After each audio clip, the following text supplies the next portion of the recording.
WIIFTBPM. WIIFTBP. Media's just for you and me. WIIFTBP.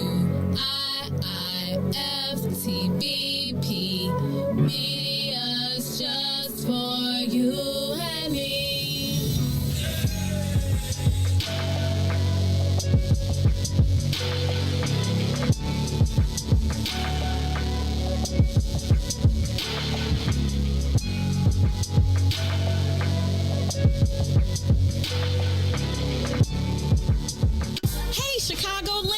All roads lead to Solo Beauty Supply, the largest Black-owned beauty supply in Chicago.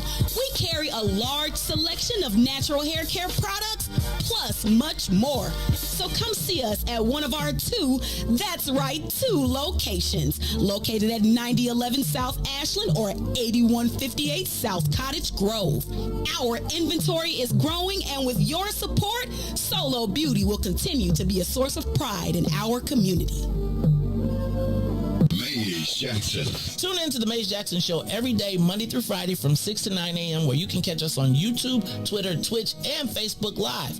Plus, from 6:30 to 8, you can get us on WBGX 1570 AM. That's right, it's the Mays Jackson Show, where every single day we ask the question, what's in it for the black people? And if you don't like it, you can still tell them, Mays said. We out of here. Peace.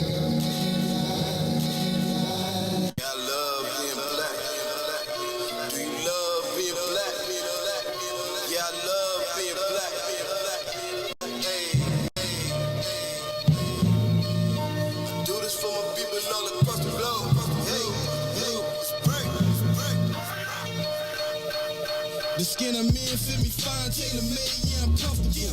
And so it seems I'm still chasing my dreams. They told me, watch my steps, they want to pull the rug from under you. This is transparency, my life 3D. You live every word that I utter, reporting live from the gutter. Where the mind's hard to change, but we don't give up on our brothers and sisters. Cause we all need one another. Time's getting closer, revolution, feel it coming. I can smell it in the air. Inhale it, let it embody you. Because chances are the cops pull you over, they body you. Plus we don't trust each other. Why jump hurdles to make a change? It ain't optional. Olympian mindset in this booth with my binoculars. I see my vision getting clear. Justice what a prophet do. My music touch the people's soul. Black power gospel tunes. So many styles, watch me kick them like they soccer moves. Fall rank and file, this is my platoon. Soldiers at attention, ain't no Willie lynching. This the program. Who they think they kidding? Reinvent the system. Total reconstruction of our mental stigma. This ain't a game, boy. Still they think I'm talking about Nintendo's. That's a shame, boy. Augment reality. Better fix your brain, boy. I love my people, hope they love me black. I'm going hard and ain't no holding back. Watch me react, I put my fist up in the skies like the beacons for believers that one day we return to our greatest sin. We seek it all the glory we can obtain and keep reaching. I'm painting this picture, I hope you see it. Guess what the theme is? I love being black. We turning up. I love being black. Say it loud, man. I love being black. One more time. I love being black. Hey. Well, how about you to sing these tunes too? Customize for you a little something you can groove to. Feeling good about yourself, melanated, mood muse. Always service humble pie. We don't care about who's who. Light brown or dark skin. This right here's for you too. We are the gods of the earth, living proof truth. Say it loud if you black and proud. I salute you and that's a fact. Where you at? Let me hear you say it back. I love being black.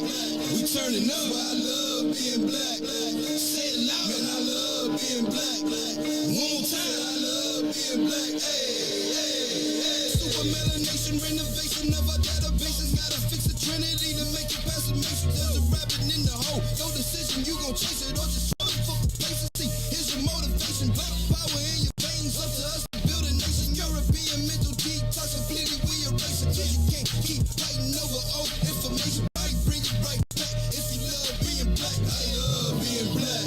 We turning up. I love being black. Say it loud, man. I love being black. One more time. I love being black. Hey. I do this for my people all across the map. Even for the ones who don't identify with being black. Hebrews the best elixir. Go ahead and try your best. This truth serum, my loose spirits. The ancestors speak to me. I spit the truth. Hear it. You broken souls here to re-engineer them so that they fearless. This precious atmospheric as the air spinning. Trying to strategize a way so we can start winning. It begins with pride of yourself. Embracing this feeling. Say no new friends. That's what happened to the village. Too much individualism. It's easier to pillage. I'm just making this appearance for coherence. So you can understand what we up against. Hit the reset button. Switch covenants. It's a contract to the people that I'm publishing. It's a new era. Hood to hood. Feel the power and I'm loving it. Turn up. Net turn up. Strapped with the black burner. Murder. Keep sleeping and I shoot up the server. Corrupted servers. Second file. Man, it's time to purge 'em. We waking up and that's what got 'em nervous. I love being black. We turning up. I love being black. Say it loud. Man, I love being black. One more time. I love being black.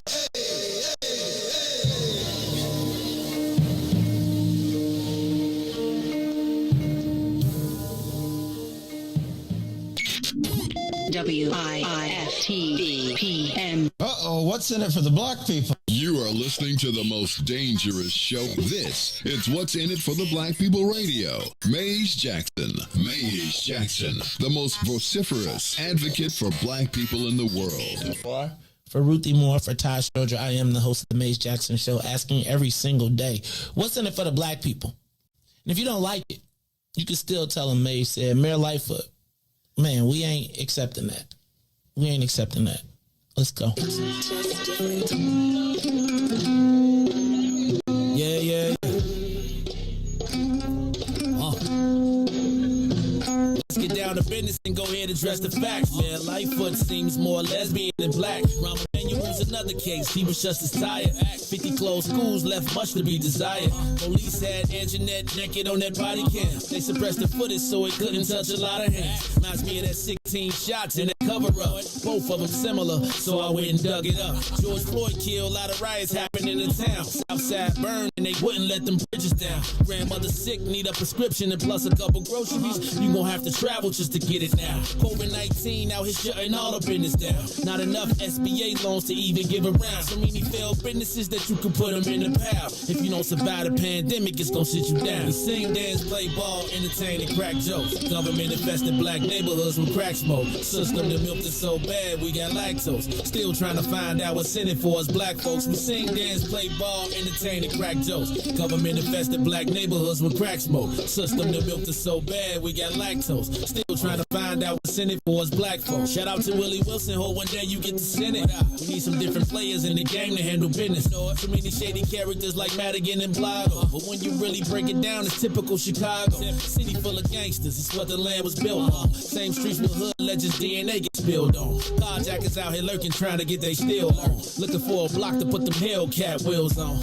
Let this give bogus appraisals a red line. Car crackers out here getting minimal fair time. And I'm concealed carry, I stay with the pipe. Illinois gun laws giving minimal rights. Stay up on the swivel, make sure I'm moving tight.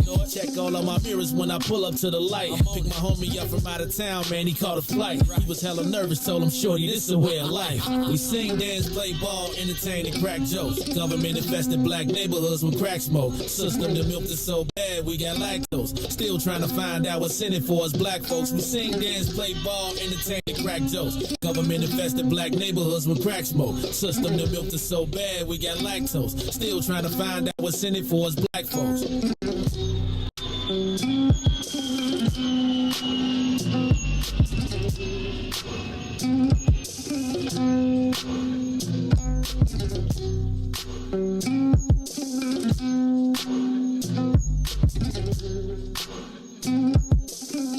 Wake up, Chicago! Wake up, world. This is the Mays Jackson Show on a Thursday. June 9th. Riis, that means we got 19 days till Election Day. 19 days. Early voting starts on Monday. Actually, let me back up. Early voting started last week with super site voting, but your local ward voting will begin on Monday. Y'all make sure y'all get out there and y'all make sure y'all do the right thing. There's a lot going on in the world, and it is my sincere hope that you treasure and value your right to vote. Get out and vote. Woo! Riis, this morning thing, I should have never changed you know, like when you let your guard down, and then it's like, man, now you got to get it all the way back. I got to get my mojo back. Because that alarm clock be hollering at me, and it'd be like, dang, Joe, already? I feel like I got my mind set to, like, my mind was like, wait, dog, we can watch TV. And then the finals was late last night, right? This is actually going to be good finals, man. Yeah, I took a nap first. I ain't going to lie. I said from 5 to 7:30, I took a nap, and then I woke up and watched the finals. There was no way I was going to see, because there was no way I was going to make it through. I can't lie to you, though. You know what I did do? What? I did go to TP and sit in the corner and told Big Swill, don't say nothing to me for an hour and I'm about to sit right here and take me a quick nap. You gotta do it sometimes. I just like, you know what? Y'all will not get the best of me. Y'all will have Riis, and this whole thing, like, I gotta tell you, I have a new level of admiration for Chicagoans who do not own vehicles. Having to wait on someone else to get you somewhere. Now, you know I will Uber in a minute. Yeah, it's the worst. But like, and like, just because the bus and the train are just not really options for me. I mean, I'd be like, you don't like riding it? My friend. I have ridden the L. Now, when we lived in the city with my mom was a public CTA transfer having L. Man, when I was a kid, man, we used to ride the L. I feel like it was like on 63rd or something. But I swear, when it used to turn, I used to think we was falling off this bad boy all the time. I was like, oh, this ain't right. This is not right. Up, tilting, and then it started like a little slow. Yeah. Oh, this ain't right. This ain't right. This is not right. Like, hey, man. Oh, no. And then the whole concept of walking between the cars. Oh, are you crazy? But it's gates right there on the side. Oh, no. You out your rabbit. And my mom would be like, come on. Like, and my mom, when I was a kid, like, she did not slow down. Like, people ask, why do I walk so fast? Because with my mom, when I was a kid, you had to keep up. Man, Charlie. No. So, hopefully today, Riis, I will have my vehicle returned to me. You got both your vehicles down right now? Both. Dang. Joe. Well, one isn't down. One was getting fixed from the Dunkin' Donuts stop. You talking about that one first? No. That was fixed already and back. Man, I think I got something wrong with the trans, Joe. And I'm like, hey, Joe, I might have to shoot that one. Boom. That car might have to just be. Well, you know, we can go listen. You never need it missing. Hey. No paper, no evidence. Nah, but yeah, but now, man, both your cars down. Right, so the other one is like they were taking out the scratches and the dents. Right, so it was like, you know, I thought like, okay, I got my other car back. You take this one. Now I won't, then I'll put this one up. And then I'll have this one, right? When a car, fix the winter car, put it away, have the car, you know, and then be straight. And da-da-da-da. Just take your son's car into yours fixed. Be like, son, need your car into yours fixed. Riis, I don't have, let me just say, shout out to I don't know that, Now, I will say come get me, right? Like, come get me. But, you know, he got a job and he know, let me tell you what he know about me. Like, if you say work, I'd be like, okay. Like, Dad, I have to work. Okay. You got to work. As long as you're working. So, but hopefully I'll have wheels today and I will be back to my moving and mobile self. But in the meantime, you know what? Just thank you to everybody who has been willing to get me somewhere from one place to the next. And shout out to the Uber drivers. The trick in the morning, I'm telling you, just hit black. A truck always show up. If you hit black, let me tell you, if you hit black 8 out of 10, let me say 7 out of 10 times, it's going to be a truck. It's going to be anyway. You only going like 12 minutes or something. You don't need, it'll be all right what car it is, right? Mm-hmm. No, I'm not tripping. I mean, I still do I think what happened though, Riis, is I got spoiled on the blacks, right? And then one time, my thing is like when you out of town, definitely take the SUV because people be like, who is that? Right? So you pull up in the SUV, and especially if you get a good one, he gonna hop out, open the door, they gonna be like, dang, well, who are the Jacksons? Right? So that's like you in Miami, you want to get to the front of the line, Uber SUV, right? Talk to the driver on the way, have him, tip him another dub, have him act like you super important. Sir, I've got to get who I've got in the car, right? Right? When you pull up, black tent, everybody be looking in, they be like, who is that? Then they don't know, like in a place like they be like, man, who is that? You know what I'm saying? If you got a couple people, just say, okay, and we want bottle service, straight to the table. always bottle. I can't even go to the club and stand in general population.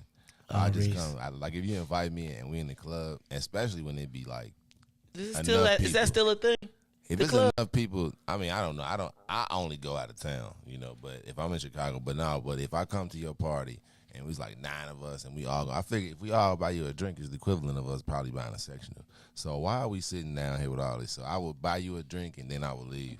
I'd be like, all right, I'll stay for like an hour and then I'm gone. There's no way. There's no way. I'm too old for that. Dang, Riis, look at you, baller. I thought I was a snob. I used to be like, am I on the list? If I'm not on the list, I won't be there. Now I be like, hey, man, I'm not calling nobody. I don't want nothing. Where the tickets at? Where you get the ticket at? Right? I want to be sitting right there doing my thing without you. Right? Like, it's okay. All right, it's the Maze Jackson Show. I'm your host, Maze Jackson, Riis, the ruler. DJ Riis, the ruler. We've been talking already, but you ain't told me how you feeling today. How you feeling today, DJ Riis, the ruler?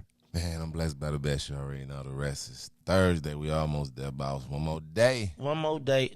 Not for who?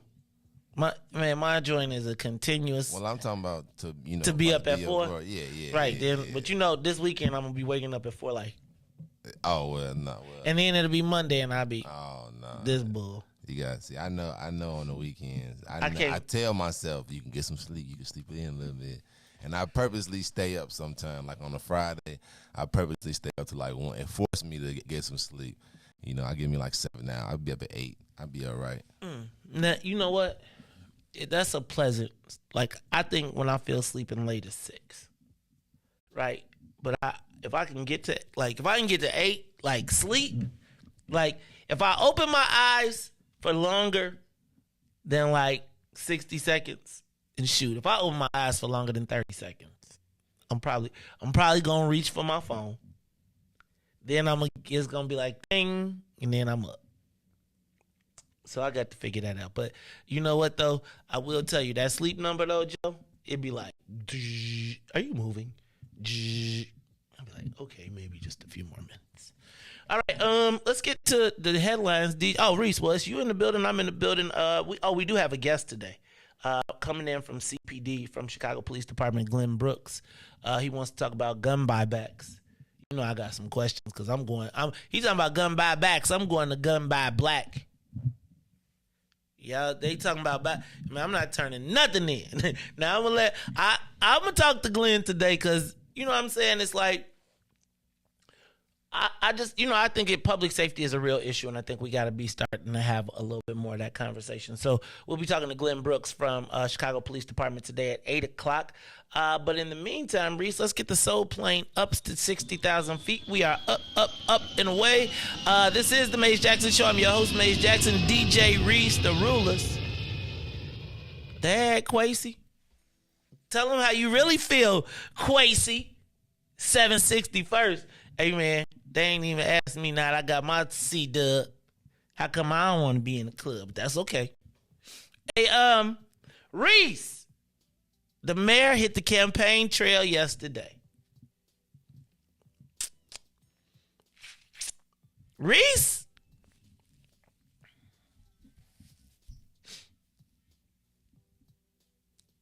Okay. I'm not changing the song.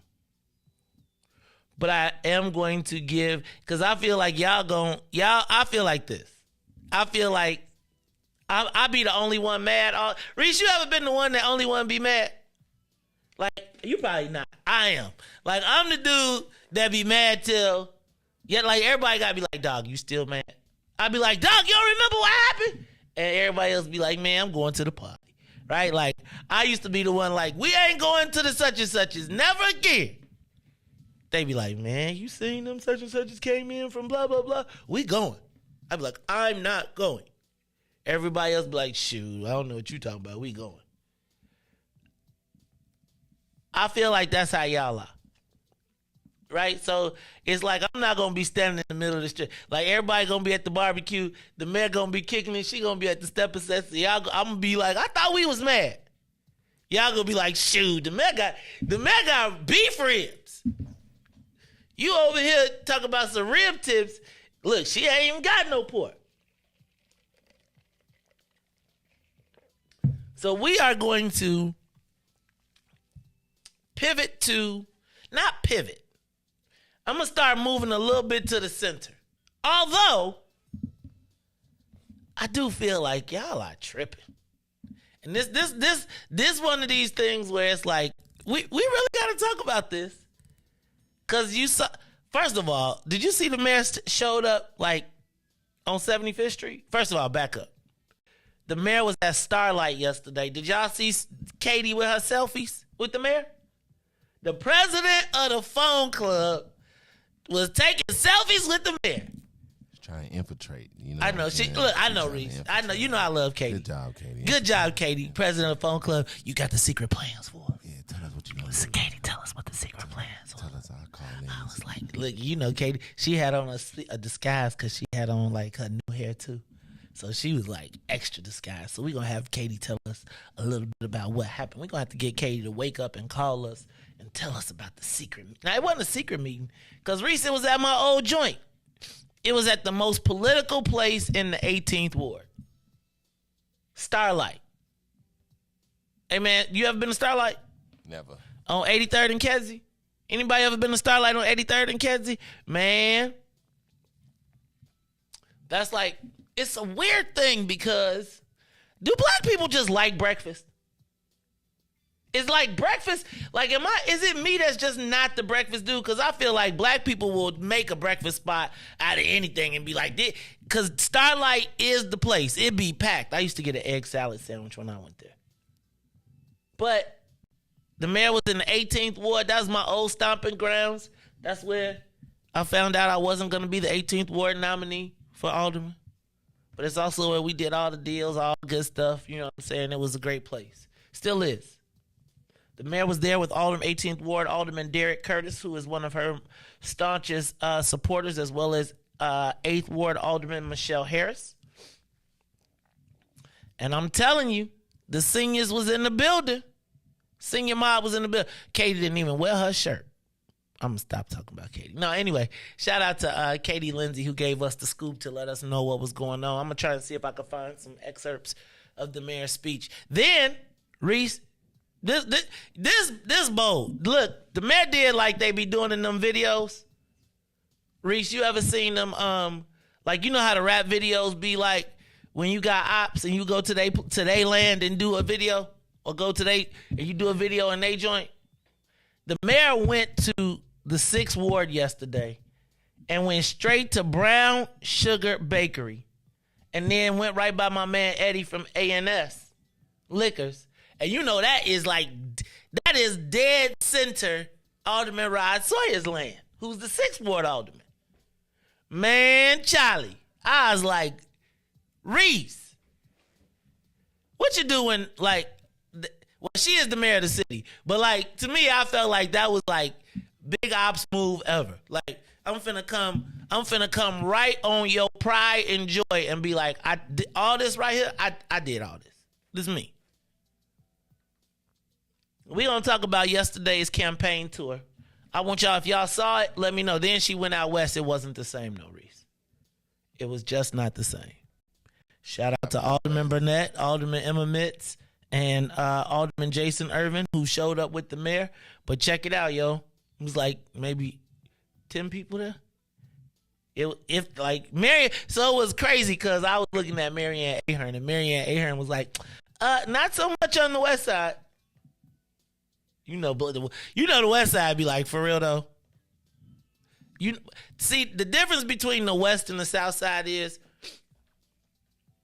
to me, the South Side they're like the establishment.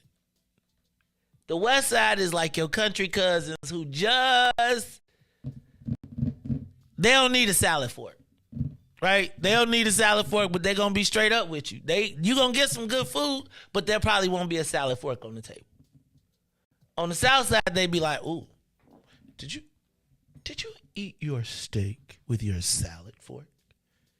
Pardon me, do you have?" Right?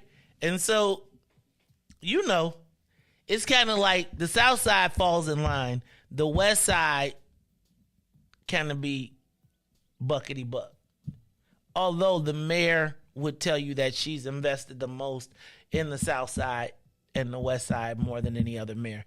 So I'm just cause y'all not gonna be at the party talk about telling me we was mad and then everybody else at the party. If y'all ain't mad about the bridges, hey, if y'all don't care about the 187, hey, if you what they say, if you happy, okay. So Madam Mayor, we want to say I'm gonna just tell you though. I want the mayor to come on the show, but I'm gonna tell you, Riis, I got questions. And I just don't know. I promise, Riis, I got questions. We got some hard questions we gotta get through before I can get to the y'all be going to the party. So I'm not saying I can't go to the party, but I am saying you gonna have to answer some. What happened that when you be like, what happened that one time when you had remember that time you said what happened? Yeah, I mean, since we talking, because, y'all be around here done had me mad. Everybody, y'all be like, we mad. Everybody, I'll be like, where is everybody? At the party. The man had a party today. She had invited us, and you know what? They had ice cream and cake. Y'all know I love ice cream and cake. Y'all ain't called me and asked me if I wanted none. You was mad. Because y'all told me to be mad. All right, I see how y'all do. All right, y'all, it's the Mace Jackson Show. Look, it's the Mace Jackson Show. We're going to take a quick break, then we're going to come back to some of these headlines, plus the social media question of the day. I am your host, Mace Jackson. Let's be back right after these messages. The Mace Jackson Show. We'll be back after this break. WIIFTDPM. Broken screen? Crash system? Are you in need of spyware or virus removal from your computer? Well, contact RPC Computer Repair in South Shore and let us help you with all your computer repair services and print needs. Need office or print production services, copies, scans, fax, or even notary service? Then stop by and support RPC Computer Repair and Print Shop located 1741 East 71st Street in the 71st Street corridor, newly revitalized South Shore areas, and let RPC be your one-stop shop, where we believe RPC is your PC. RPC Computer Repair is also a UPS access point where you can drop off and pick up your important packages. So let RPC be of service to you. Call RPC Computer Monday through Saturday, 8 a.m. through 6 p.m. at 773-966-4457. That's 773-966-4457. Visit RPC at rpccomputeringinc.com for more information. And now, traffic and weather. Yo, who said devotion had to be sad? Yo, check this out. The Lord is my shepherd, and I want. He's making me to lie down in green pastures. He leads me beside the still waters. He restores my soul. God's gonna turn it around. Come all the way with me. Good afternoon. What's in it for the Black People Media family? The time is now 6:33 a.m. I'm Riis the Ruler with your Chicagoland area sports, traffic, and weather update. As we get over to sports, Sox will lose 4-1 to the Dodgers at the Chicago Sky. Tried to make a late run in the fourth quarter, but will fall short 84-82 to the Washington Mystics. Let's head over to traffic now. In the Kennedy, O'Hare to the Loop will be 26 minutes. Outbound to O'Hare will be 22. On the East, Deerfield to the Exchange will be 29 minutes. Exchange to Deerfield will be 26. The Eisenhower with Thorndale to the Loop, 40 minutes. Back out to Thorndale will be 28. On the Stevenson from I-355 to the Dan Ryan will be 54 minutes. Outbound is 30. The Bishop Ford, 36 minutes. I-80 to the Dan Ryan, 28 minutes to I-80. Or the Dan Ryan is 18 minutes to the Loop, 12 minutes to 95th. On DuSable Drive, South 55th to Jackson and back will be 7 minutes and 8 minutes north. That's Randolph to Bryn Mawr and Bryn Mawr to Randolph. Today's weather, it is currently 54 and partly cloudy. Today will be a high of 80 and a low of 52. I'm Riis the Ruler. Happy Thursday here on The Mace Jackson Show. Glory. Oh, yeah. Oh, yeah. Oh, yeah. Come all the way with me. Don't leave me now. Come all the way with me. Oh, please.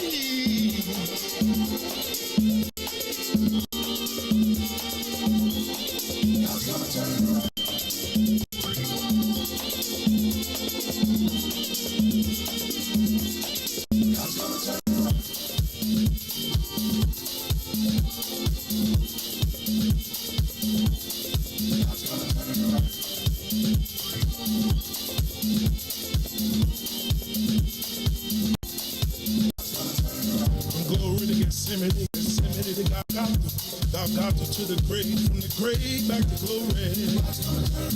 Glory to Gethsemane to Golgotha to the grave, from the grave back to glory. Glory to Gethsemane to Golgotha to the grave, from the grave. Glory to Gethsemane to Golgotha, oh Golgotha to the grave, from the grave. Dear Lord, it's me again. I'm calling on you. You did it before. I believe that you can do it again. Somebody calling you right now, Lord. If it ain't one thing we need, somebody else needs you for another. Please, son, look at how mercy. You are listening to the Mays Jackson Show. I'm your host, Mays Jackson. Got my man DJ Riis the ruling. Right around this time every day, we welcome the Saints. That's right, the Saints from WBGX, 1570 AM. You can catch us every day, Monday through Friday, 6:30 AM to 8 AM, right on WBGX 1570 AM, Big Gospel Express. Now, that's for the Saints. They catch us every day, 6:30. 6:30 to 8? Then don't forget, you can't forget the sinners, because the sinners got to get here early and they stay a little late. They get here at approximately 6 o'clock and they got to stay till 9, because that's really just how we do it. This is the Church of Wiftable. What's in it for the black people? I'm your host, Mays Jackson. Got my man DJ Riis the ruler in. Thanks to everybody that is tuned in and back at it, y'all. I was thinking about this whole morning versus afternoon thing, and then I was just thinking, Riis, I was saying I wanted to be here for the election. I feel like I don't want to not be in my seat for the mayoral election, because I think it's going to be historic, it's going to be epic, and I think everybody is going to want to be through here. So, Riis, you might have to put your other hat back on. We might have to have us like some summer hours so we can summer rain, right? We can get outside in summer rain. We can go to the High Park Summer Fest. You know what I'm saying? We could go to the Rose Froze. We could go to the Silver Room and not be waking up like, oh, God, we got to go home. So maybe, Riis, you know what I'm saying? We do like summertime, you know, we be like, live from the beaches of.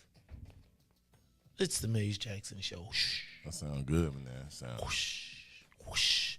You know what I wish we could do? Like a reality, like where we all had like a house, or we was all like in a compound. And it was like we was like doing the show from like, again, like I feel like I couldn't really stay with nobody, so I can't say we have a house because I ain't that reality. But like if we had a compound and everybody was like kicking it, and it was like we did like a week live away from, and you know, we like maybe we should all go on the Robin Patrice trip and broadcast live from the Robin Patrice trip. Right? And then if we all go to the Robin Patrice trip, make that the trip that we all go to. And then we could arrange all our activities. We could have like the, you know, the volleyball, the beach barbecues, all of that stuff, the pool party, the drinking games, throw our own parties, take over the nightclub at night, have our own playlist. Because, you know, they have a whole nightclub usually at the resort. So, but they don't really have. So you just be like, all right, man, play these songs. Here you go, dog. You know, they be like, doom, doom, doom, doom, right?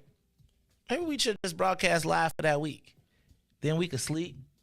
Hey, bro, if we broadcast live from Jamaica, I'm just telling you now, my cousin will be at the broadcast. My cousin. My cousin. Look, he going to have a hat and shades, so you can't tell him the same, but it's going down. All right. I don't know if you all, Felicia Stovall just sent me a note that says that the National Terrorism Advisory Bulletin says that there is a summary threat to the United States and that minority communities are going to be being targeted by white extremist groups. Is today June 7th? Oh, that came out on the 7th. Today's the 9th. But it just means you got to keep your head on the swivel. Stay ready. We talking gun buybacks a little bit later. I'm going to talk about gun buybacks versus gun buy black. I don't know if I want to. I don't know, man. All right, look. Did you see the deputy mayor of public safety is bouncing after 1 year? John O'Malley is quitting. Riis, everybody, like, this when you be like, all right, don't quit. The chief of public safety is quitting. I wonder what that means for our public safety this summer.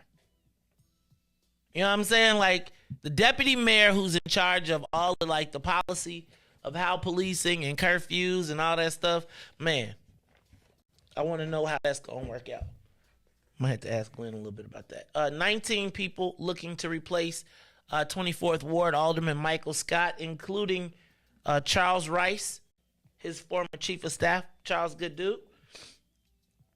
Monique Scott, his sister, also good person, as well as Vitris Boyce, who we know, and there's 19 other candidates. Shout out to Vitris as well. Riis, I wonder how that's going to work out. Michael Scott would not stand with the mayor. He said he ain't standing with nobody till he found out if the mayor going to do what he want, because he was a little bit upset that he did not get appointed as the head of the Chicago Park District. Like, you ever been somewhere, Riis, where you feel like, man, I've been your people all the time and your people pick somebody else? And they be like, dang, how you pick somebody else and I was your people? That happens to me all the time. People like, oh, I ain't even think about you, Maze. Dog, I think about you all the time. Like, you ain't. So Mike Scott, like, man, I done stood up here, stood by you with all this stuff, and you ain't go. And I want to be, my dream job opens up. And he gave it to somebody she gave it to Rosa Escarino. So I think the mayor is looking for the women factor. Although, Riis, I don't know if you saw, the mayor said that she was a black woman. She was under attack because she was a black woman. I'm going to read you what they read in the newspaper today. And I'm going to say that we said virtually the same thing. And we got letters. And it's really kind of amazing that the same, who I would assume are the same people that gave her that message, are the same people that helped create the firestorm against us. So it's like virtually she's saying the same thing that we said about, man, bro, I'm going to read this to you and you're going to be like, wait, what? I'm like, now when I said that, then I was I'm going to stop. Shout out to Early Walker. Do y'all know Early Walker? Early Walker is the man. I got it. He's married to Tia Ewing. Let me not say it like that. Early Walker is the man, though. He owns a towing company, but he's also a philanthropist, businessman. He was one of the first people to protect people at the gas pumps. He's always, he donated for the kids to go down to Florida to play football. Whenever there's a need, Early Walker is always stepping up. Riis, did you see the video that was on last week?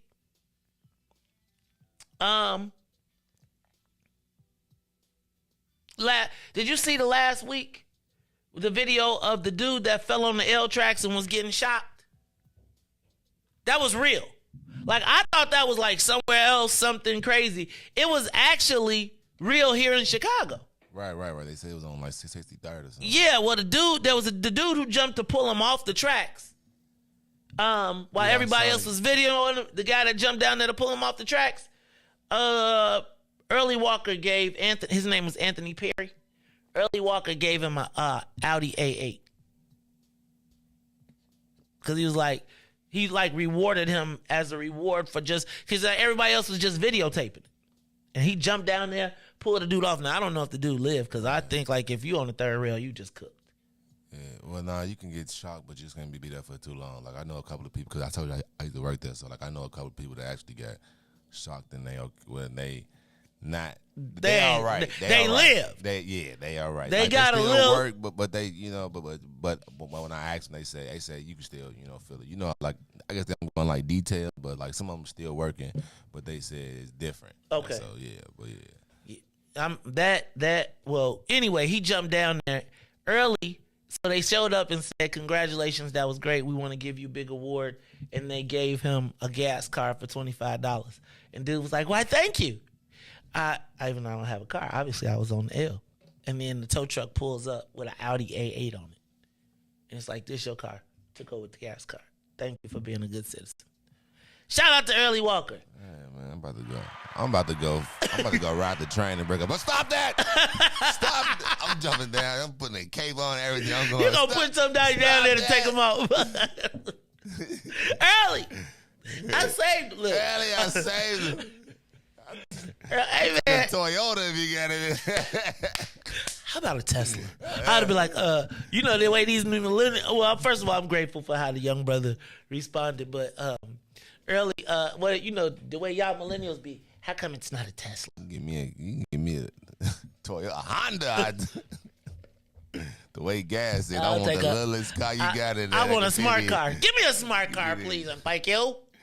No, but straight up, shout out to Early Walker. He dropped off an Audi A. Now, could you imagine pulling up with an Audi A8? Like, he said, man, everybody else was just watching and videotaping. He said he got off the train, just jumped down there and was like, man, this crazy. Let me help this man.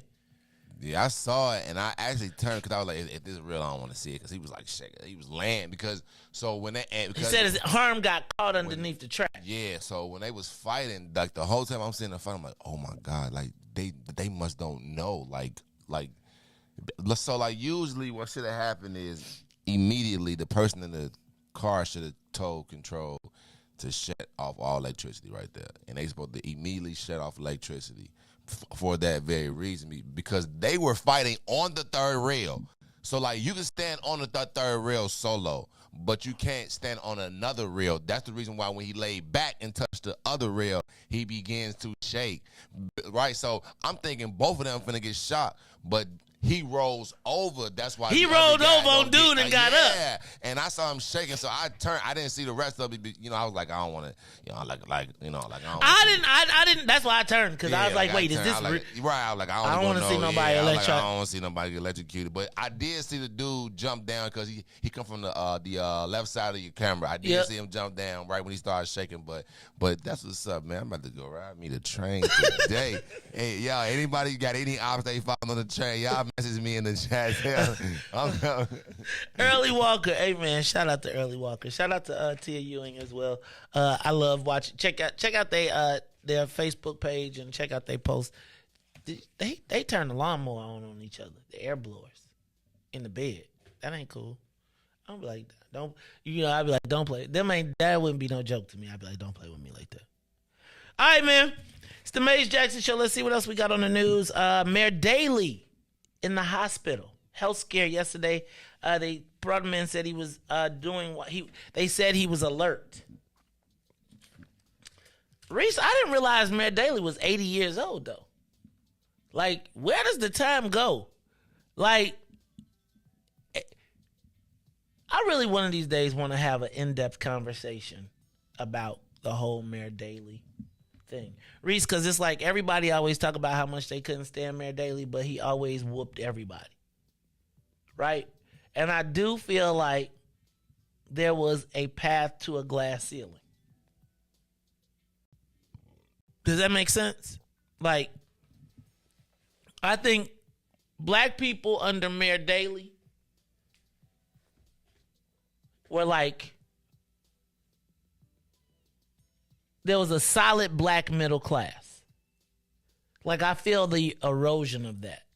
Like, I feel like, so I want to talk about that. Let's talk about that. Riis, you also seeing about these machete robberies? Machete? What, they robbing people with machetes? Machetes. Dude hop out the car, he got a machete, and be like, give me your money or your life. And you be like, take my money. But Riis, every time I go to the store and I see a machete, I ain't gonna lie. And they got like if you go to Walmart or you go to like a store, I be like, that is too big of a knife for $27. It is. Because I'm just going to tell you, looking at a machete, the first thing I do is be like, man, you know what you could do to somebody with this? $27. You should not be able to go into the store. $100. Reese, I'm just telling you. I mean, because if somebody pulls out a machete, what are you going to do? Like, I think I might be a little bit more nervous with a person with a machete than a gun. I mean, do you want a gunshot or a machete shot? Hey, man. So they called him. They got him on videotape just hopping out the car. People like, yo. I'm going to tell you, though, when I see, like, they got some machetes that be in the stores, it'd be like, dang, I should just buy one of these just to have it. You know what I mean? Like, I want one just to have it, but I sure do be like, man, this is too much for $28. This is too tempting. And it just seems, so the machete robberies. Check out in the Chicago Tribune today, they endorsed in the 1st Congressional District, Karen Norrington Reeves. We'll talk about that a little bit at 7:30, as well as some other things that are going. Reese, your boy Richard Irvin is pulling out. Of what? Downstate. Of what? I'm glad you answered that properly. Look, Reese, they said it's, so we'll talk about it, but he's pulling and redirecting all of his money that he was advertising downstate and putting it into Chicago, which means that he's going to drive the cost of media up. It's getting ready to be crazy around here for the last 19 days. Does Richard have any chance in the suburbs? We'll talk about why the Democrats are planning to spend $56 million in the Republican primary. Reese, that's more than they're spending in the Democratic primary. You know, I know it's a lot of black people like, dag, JB, could you kick us down some? $56 million, Reese, to beat that black man. That's a lot of money. That's matching Ken Griffin's $45 million. Imagine you're a black man, you got to fight the white people and the black people. You got to fight the Democrats and the Republicans. Like, it's kind of like all the black people got the same story, but you can't tell it from different sides. Right? Like, no matter what you do, whether you act like them and think like us, they be like, still OJ. Right? Like, the still OJ Chronicles. Like, the thing about this whole thing that's so crazy to me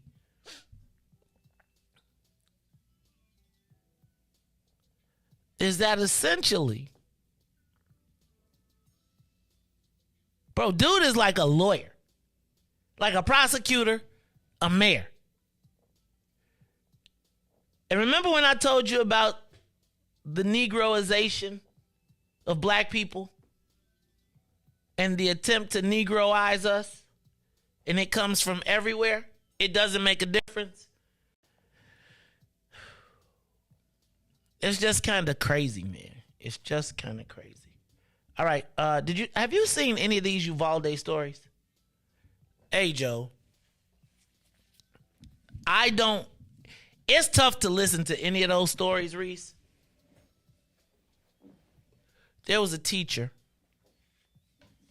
I was watching this week ABC.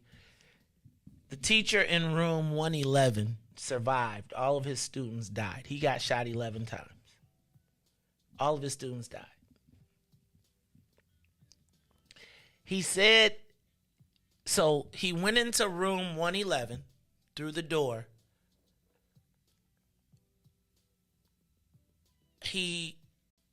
And the gunman came in and shot everybody.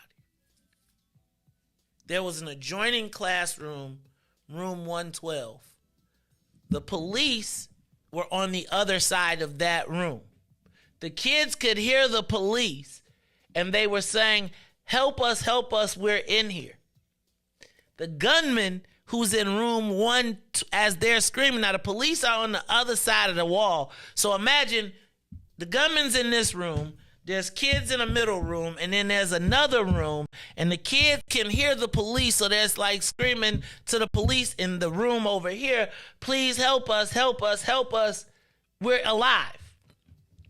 The gunman pops up from behind the teacher's desk, goes into the room where the kids are that are screaming for the police that are on the other side of the room, and kills all the kids in the other room.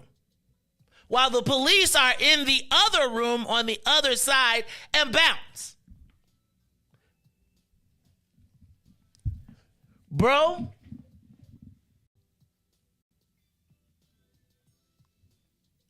like, the evolution of this story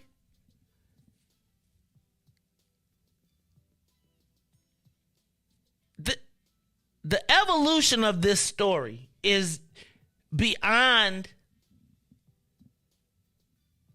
unbelievable to me when you think about how it started.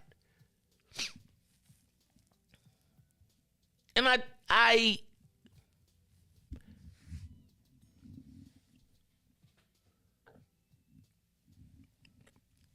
those kids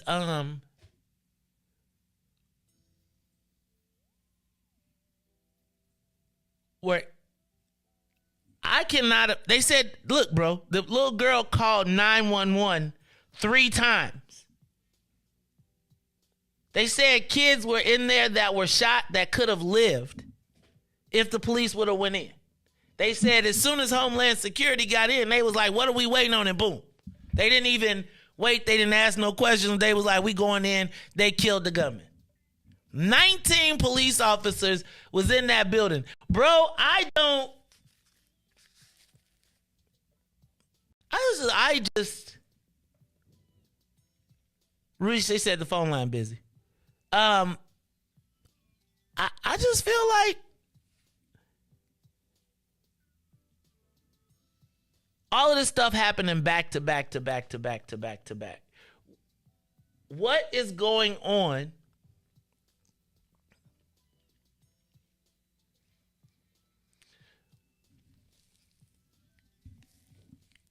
And I do feel like it's kind of crazy that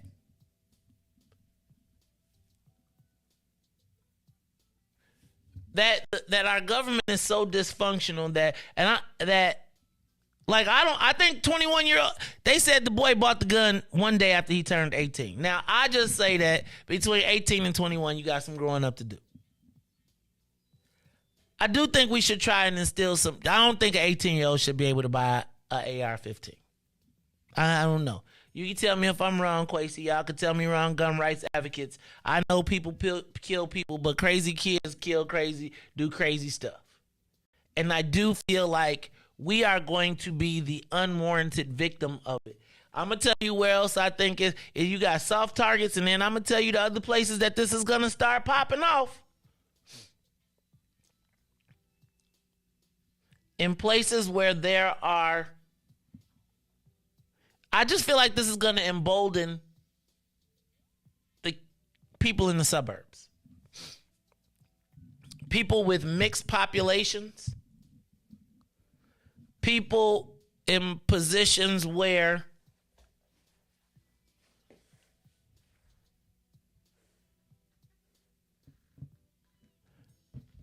I just feel like it's people. This to me emboldens. You know how I told you about how we got all these UFC gyms now? And like there used to be this fear. There was a fear factor, or at least the don't mess with the black dude stuff. And I feel like we're getting to a place where it's going to embolden young white males to take out their frustrations as well. We see black boys, young black men, taking out their frustrations on each other because they don't see who their ultimate enemy is. Their ultimate enemy to them is the ops. Conversely, I gotta tell you,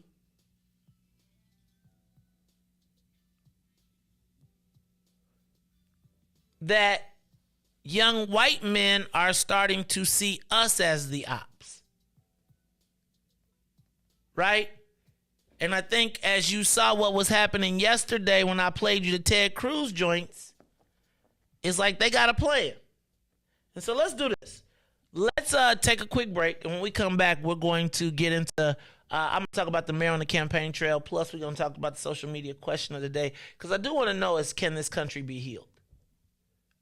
Plus, the mayor on the campaign trail. And don't forget, we got Glenn Brooks coming in at 8 o'clock from the Chicago Police Department. He's going to be talking to us about gun buybacks. I'm going to be talking about gun buy black. All right, it's the Maze Jackson Show. We'll be back. The Maze Jackson Show will be back after this break. Maze Jackson. Tune in to the Maze Jackson Show every day, Monday through Friday from 6 to 9 a.m., where you can catch us on YouTube, Twitter, Twitch, and Facebook Live.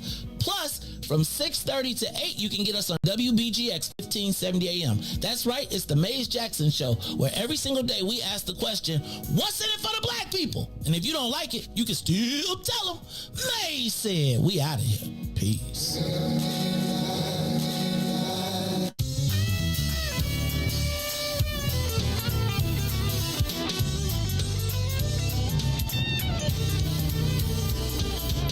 So glad that the Lord keeps on blessing. Y'all, I must say, every day He's making a way. Ooh, keep on blessing me. Blessed in the city, blessed in the field, even when you come and go. I'm so glad that the Lord keeps on blessing me. Y'all, I must say, in spite of, He just keeps on. Yeah, keep on blessing me. Oh, keep on blessing me. Blessing me. Blessing me. In spite of me, He keeps on blessing me. Blessing me. I don't deserve it. He keeps on blessing me. Blessing me. All the time, He keeps on blessing me. Blessing me. Lord, we need you. Lord, we need you. Lord, we need you. Can't make it unless you. We need you to stop it. Come on and stop it. Do it every day, every hour. Come on and do it. Do it for us now. Somebody in a hospital. Somebody down. Don't feel too well, but bless us now. In the name of Jesus. Oh, please. That's what Grandmama said. Please. Oh, please. Yeah. Oh, please. Yeah. Keep on blessing. Keep on blessing me. While I'm driving the car. While I'm sweeping the floor.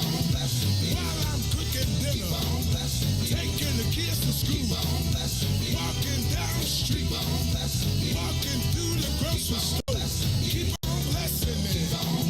Anywhere that I stand. Anywhere that I stand. Keep on blessing me. In the name of Jesus. Thou son of David. Keep on blessing me. Have mercy, oh God. Please don't ever stop. Please don't ever stop. When I'm disobedient, please don't ever stop. When I go against your will, please don't ever stop. When I turn away side, please don't ever stop. Oh, please. Lord, please. Lord, please. Please don't ever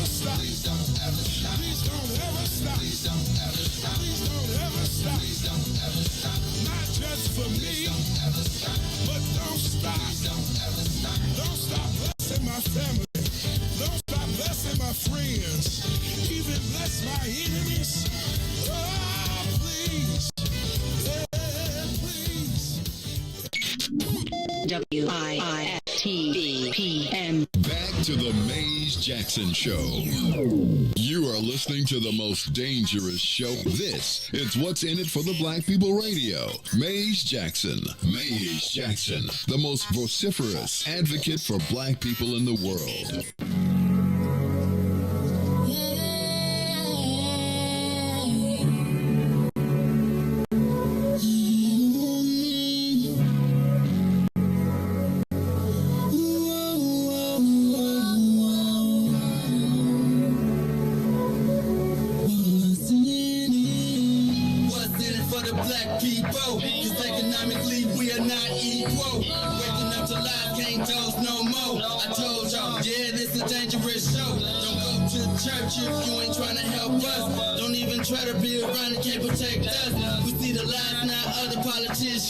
We need money and no symbolism. It's Mays and Riis and Ruthie and Ty, explaining how we all come from God, giving us tools to beat the odds. If we united, our movement gon' stop. If they ain't trying to help us, they ain't trying to do nothing. We gotta do something, we gotta stop running.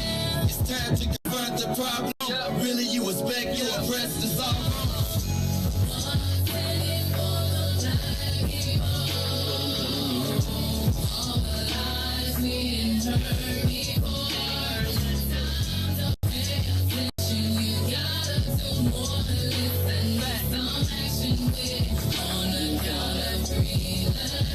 Wake up, Chicago. Wake up, world. This is the Mays Jackson Show. I'm your host, Mays Jackson. Got my man, DJ Riis, the ruler, on the ones and the twos. What y'all gun shopping on the chat?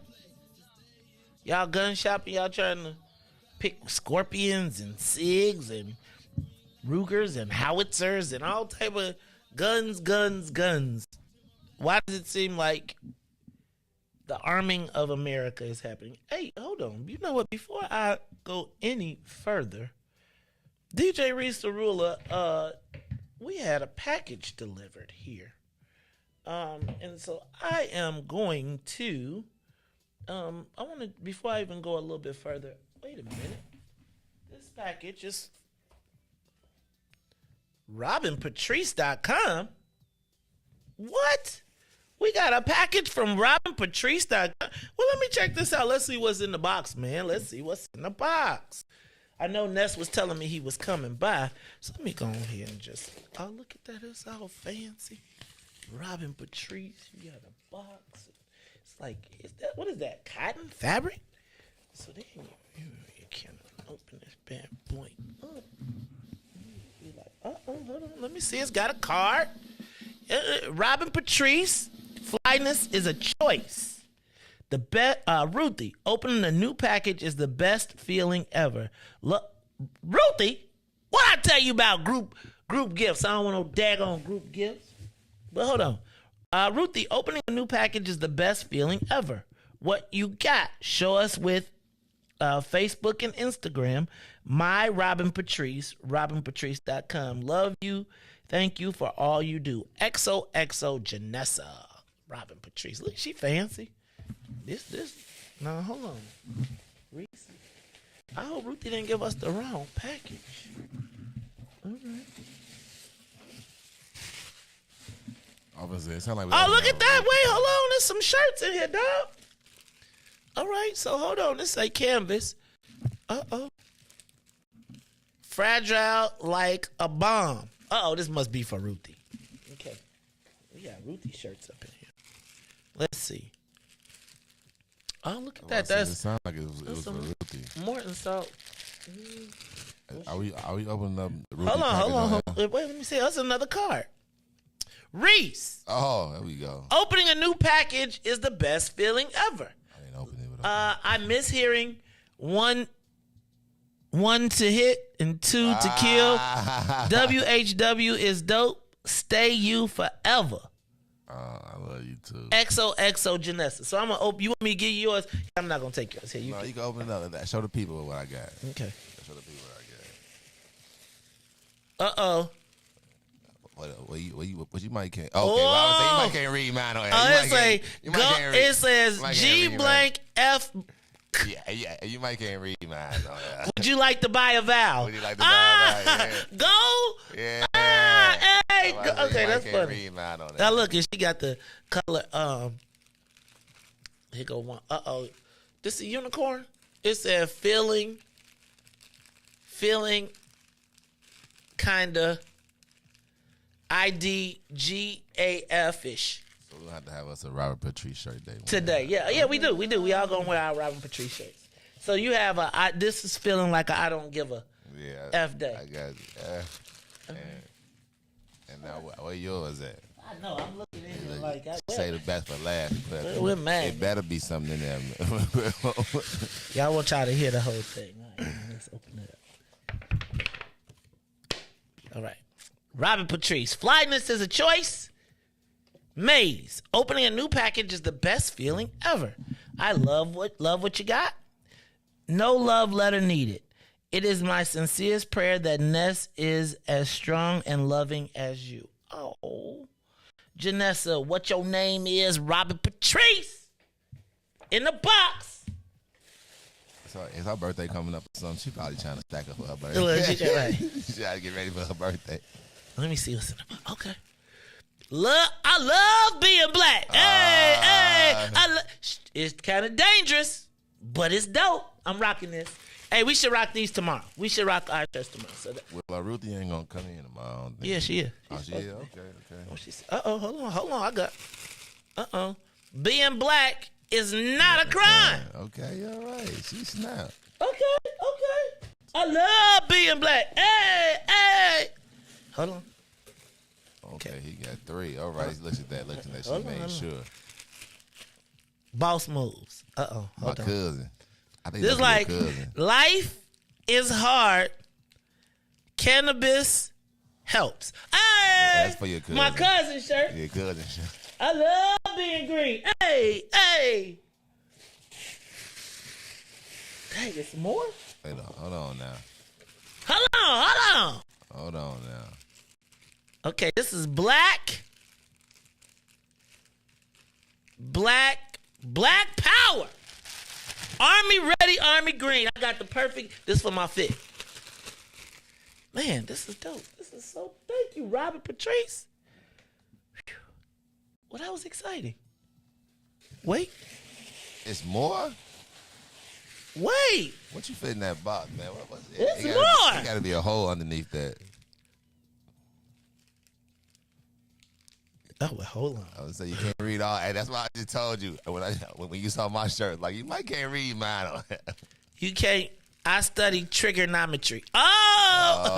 I love.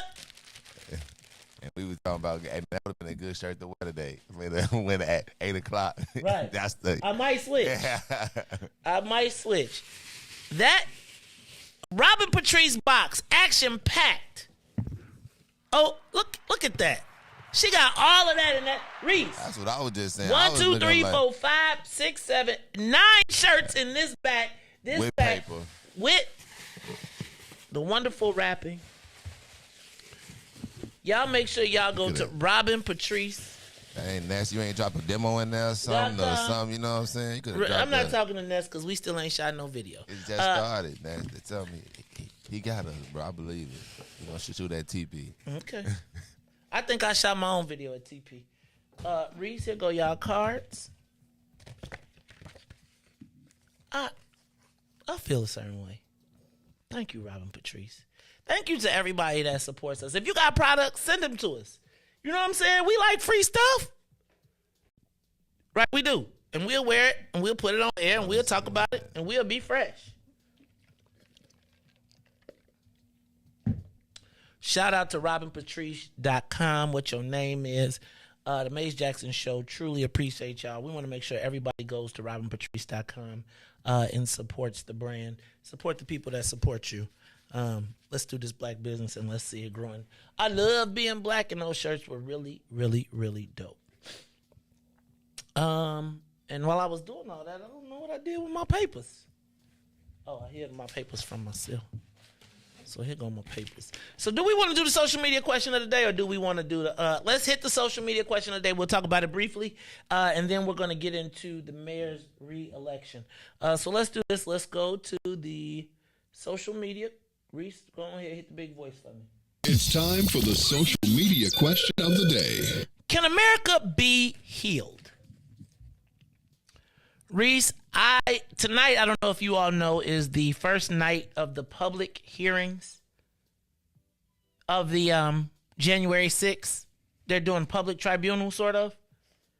And so, Riis,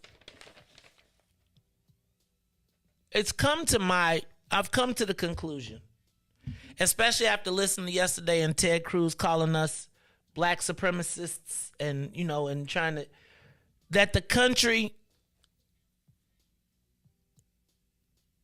is truly divided. Like I am starting to believe that there really is two Americas. And I'm starting to feel like we gotta figure out kind of where we gonna fit. Because I do think that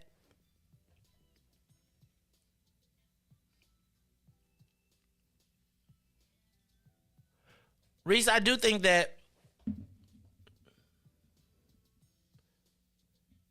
there are people who are willing to take violent action to provoke this race war or whatever it is that they want to have. And I think we've seen them be willing to do it. I think from Dylan Roof to Kyle Rittenhouse, even though Kyle Rittenhouse was in it with Antifa, I think that as they look to start to divide the country, the teams, I feel like Black Lives Matter and Antifa are synonymous, in my estimation, to Republicans. And I want you to think about the gravity of, remember how I told you there were 3 words that you could not, like Black Lives Matter was smart because they picked 3 words that it would be very difficult for people to deny? Well, just think now that they've turned that into a terrorist organization. So now when you say Black Lives Matter, remember I used to make the difference between Black Lives Matter, the organization, and Black Lives Matter, the 3 words. And if you put the 3 words together and you name the organization that way, it makes it almost undeniable. It's sort of how we got to WIFTABA, what's in it for the black people, so that you would have to articulate our issue in your statement. But the moment that those 3 words become illegal, or the moment that those 3 words, because they're still the organization and people are talking about the organization, but I would argue that most people don't make the nuance. I would argue that if you were to talk to some people down south, the 3 words, whether they are the organization or the people, they are now anti that. So every time you walk around and wear a Black Lives Matter shirt, you are now essentially, or soon, will be looked at as potentially a part of a terrorist organization. Think about the gravity of that. Think about if you were to say Black Lives Matter, right? And now those 3 words are associated with black supremacy and a black terrorist organization. What does that mean to the people that believe that when they see black people?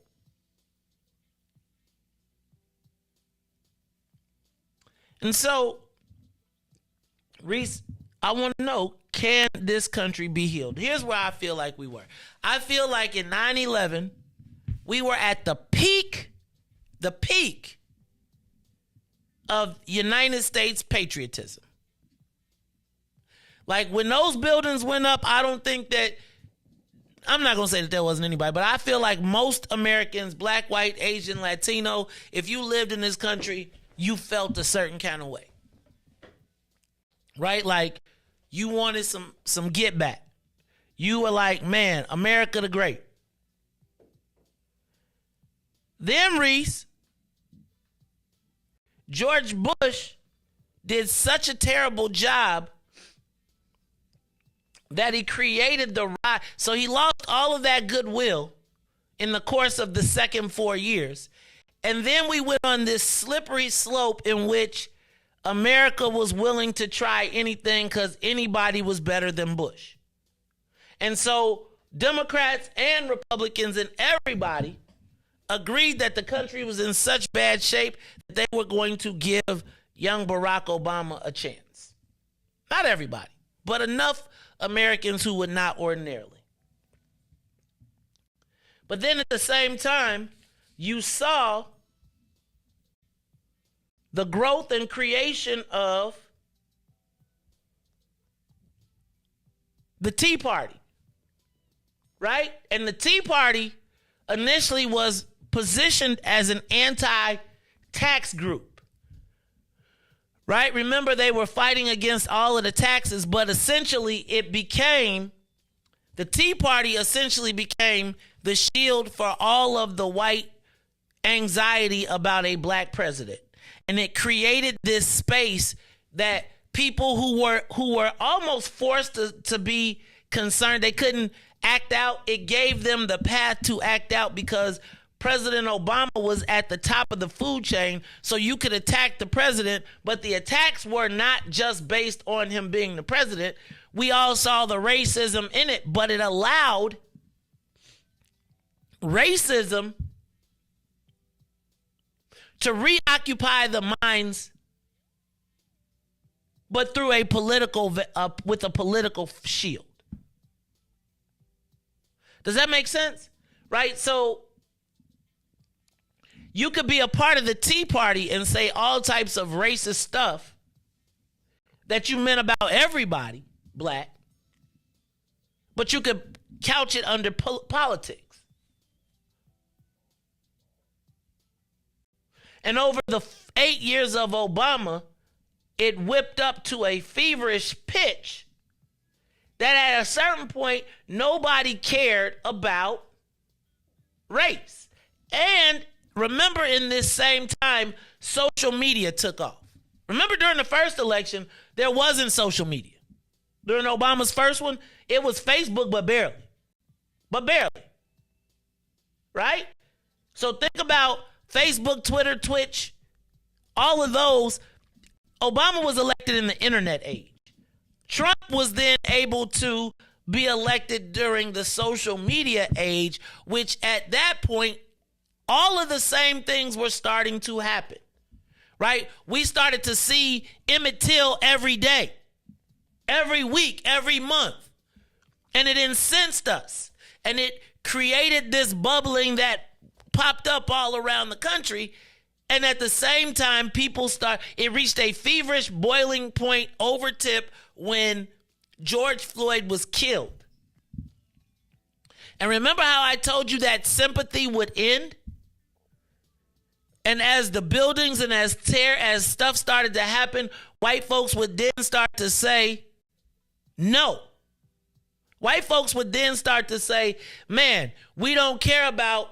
So when Black Lives Matter then interjected, and then it was all Black Lives Matter, and they were destroying downtowns under the name and the guise of this, you lost the goodwill of people who felt sorry, and now they're angry.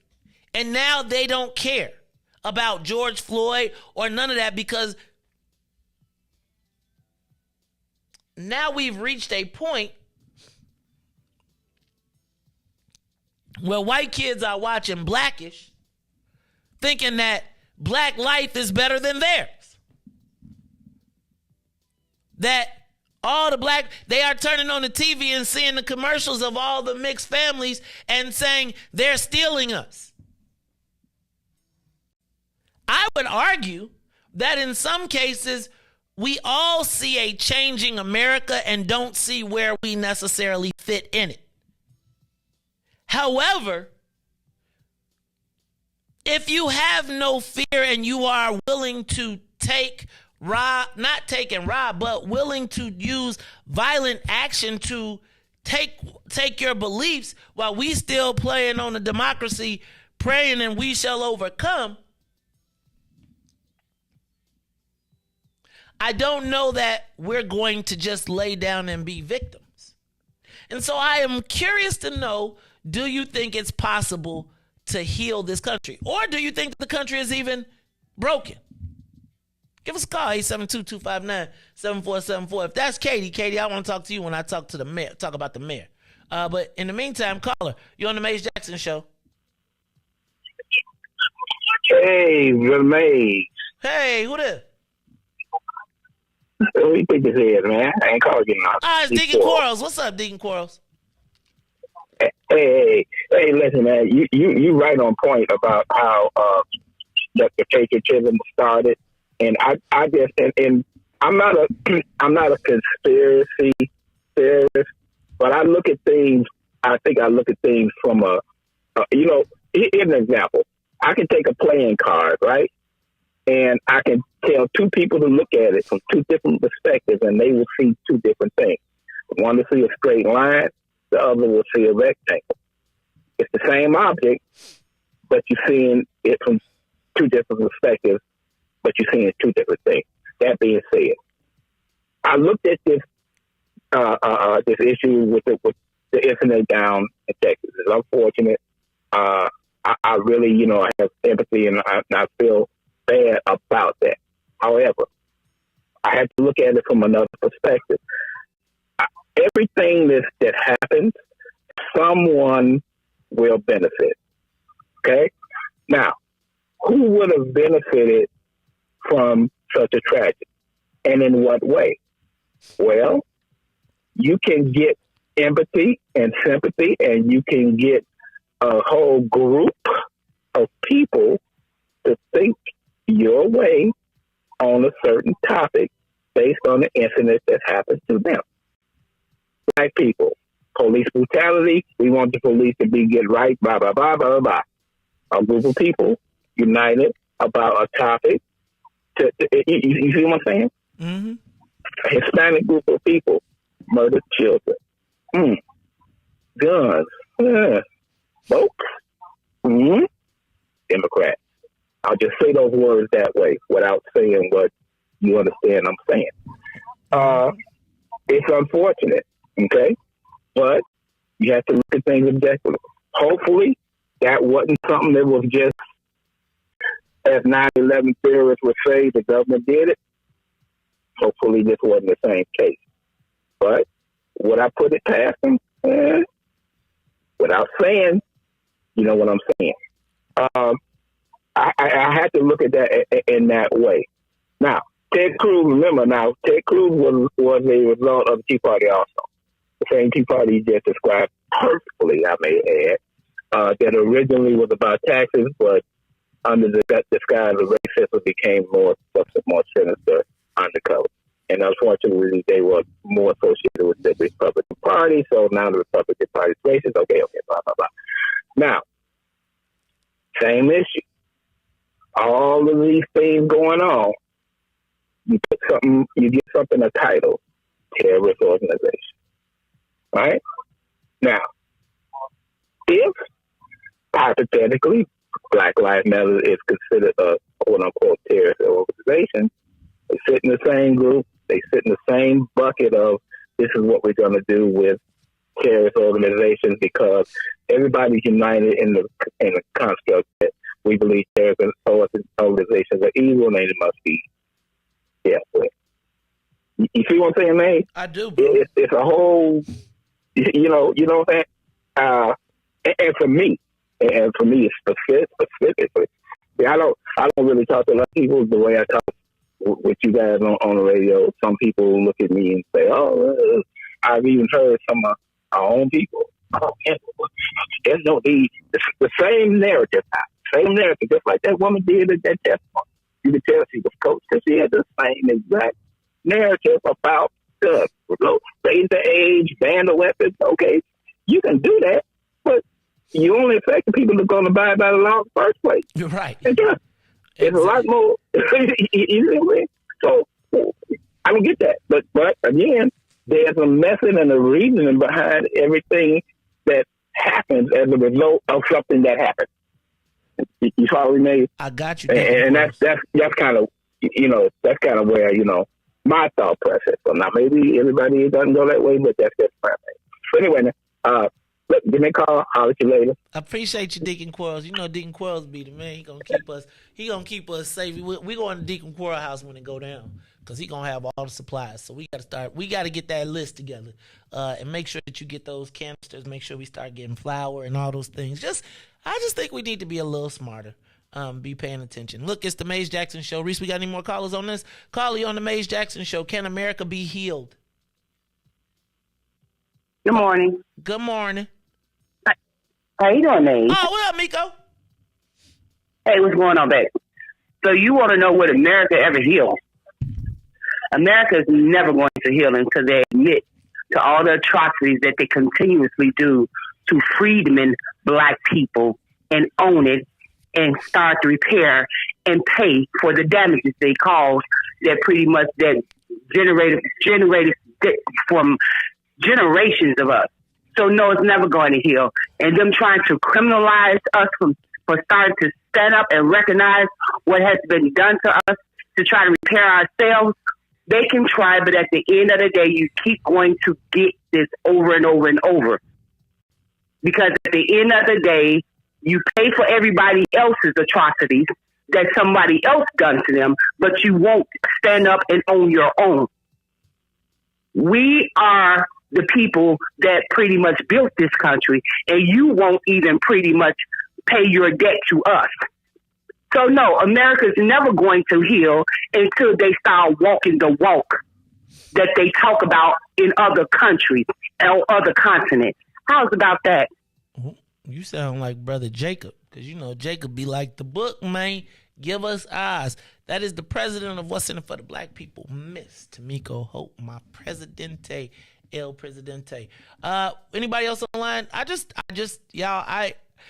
It's funny. If you watch, okay, I know I be telling y'all, but I want y'all to just take a peek at Handmaid's Tale. It's funny because, like, this whole abortion, the lack of formula, just all of these things are kind of contained in this film, and I just want y'all to take a look at it. Not the film, but the series. It gets a little off, but there's a lot of stuff that to me seems like is realistically happening that we need to pay attention to. But can America be healed, Reese? I don't know. But when we come back, we're going to talk about whether the city can be healed. The mayor hits the campaign trail, and we're going to talk about it. She has some interesting things to say.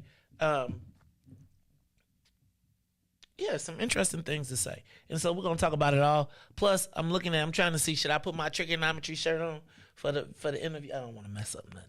But I do want to. But you know how you want to just wear your new stuff new?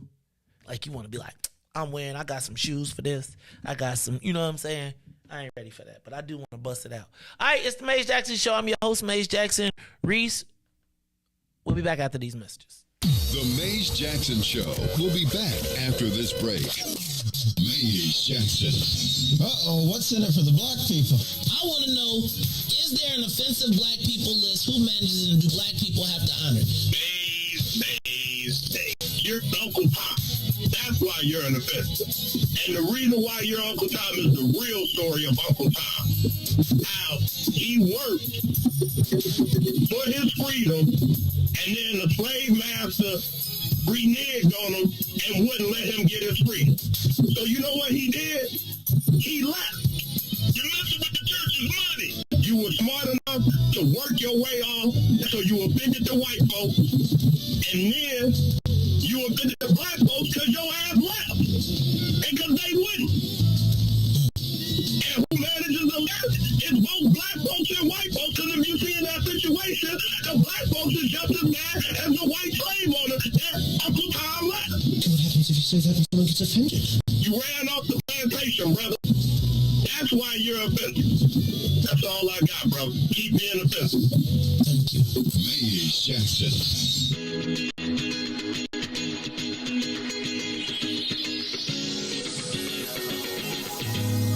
Steve Stanton.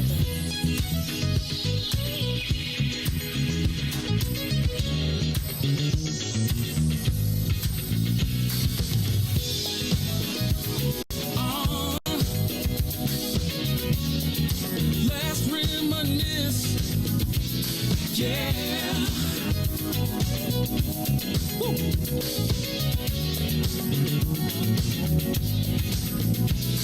remember the first day we met? A Thursday night at the club I'll never forget. Do you remember the words that I said? One night in my bed you'll never regret. And you, with your pretty brown eyes, I knew, baby, you would change my life. You opened up my eyes to see I'm excited for our future, but I love our history. Let's throw back to the day that we first met. Let's throw back, I never will forget. Let's throw back to when we fell in love. Let's throw back, babe. I wanna throw back, babe. Is it just me? Don't you miss those nights sexing on the beach, playing Isley Brothers in between the sheets? And now we're taking flights from London to Belize, and we're popping bottles, endless shopping sprees. Still sexy as can be. I knew you're still the only one for me. Yeah. I'm feeling lucky as can be. I'm excited for our future, but I love our history. Yeah. The day that we first met, let's throw back. I really wanna know. Let's throw back. Let's go back. Let's throw back. Let's go. I wanna go.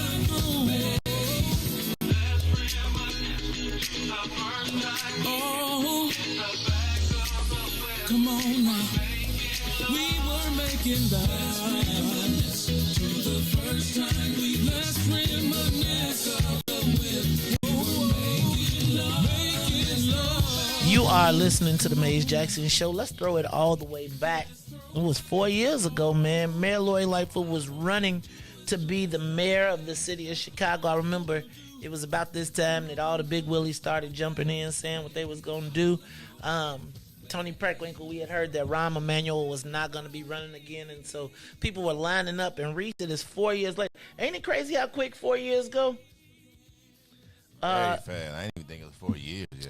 Right. It's 4 years since the mayor's campaign. Well, it's crazy. So, Riis, the mayor announced we played her campaign video yesterday because she released that on Tuesday, and then on Wednesday she hit the campaign trail. And Riis, I think we see what the mayor's strategy is. Let me back up. First of all, the mayor did her tour on the south and west sides of Chicago, really signaling that she has given up on the lakefront and the North Shore, and she's going to really have to rely on black people. Now, remember, this race comes in two phases, Riis. Because in Chicago, we have a nonpartisan primary. It means that you don't have to declare Democrat or Republican. You remember why that happened, right? Because there was a time where if there was a Democratic primary, then a white candidate could never win because there were so many black people here. So what Mayor Daley did was he changed us to a nonpartisan primary. So anybody who got 50 plus 1, 50% of the vote plus 1, didn't have to have a primary. So imagine if there was 3 white guys and 1 black dude, the black dude always won. After Harold Washington, they decided to change it from Democrat and Republican to nonpartisan, right? And then they were able to ensure the win. Now, Mayor Lightfoot probably is odds-on favorite to get to the primary. So that she's got 2 goals she's got to do. 1, she's got to prevent whoever her opponent is, to getting to 50% plus 1, right? So what she needs to do is first, like if this is a 1-on-1 race or a 2-on-1 race, then she probably is jammed. But her odds to get to the primary are pretty good, right? Because just as the mayor, you get institutional support. So, and then there's like 6 candidates. So like divide 100 into 6. So a little less than 20% is what you need. Like if everybody pulls their weight, the top 2 finishers. So let's say the mayor she's in the top 2. with 3 black men splitting the vote, Willie Wilson, Cam Buckner, Fred Collins splitting the black vote, I think it's going to be tough for a black man to get there unless they can eliminate. Then you got Ray Lopez, who is Latino and LGBTQ, right? So he's got a natural constituency, although he's not a lot of the Latinos in the traditional side, the Chewy Latinos would be against him. Then you've got, I still think Chewy gets in the race. I also think that you have the potential of a Latina woman getting in the race. Perhaps Iris Martinez, perhaps somebody like Silvana Tabares, right? So now what the mayor's got to do is manage her challengers. And then who I think right now has an advantage is Paul Vallis, right? Because to me, he can galvanize the lakefront, lakeshore, but that depends on who's in the race. So Riis, it is clear that the mayor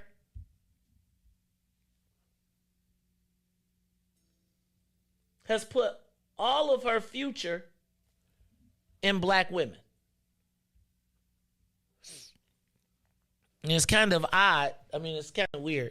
It's not weird. Let me not say weird.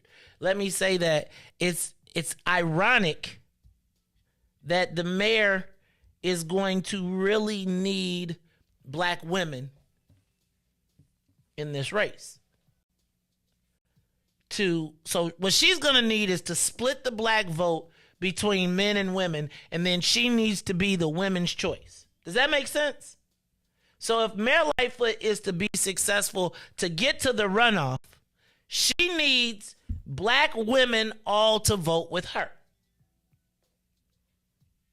Let me tell you how I knew it was getting ready to go down. Well, let me go to my next clip, Riis.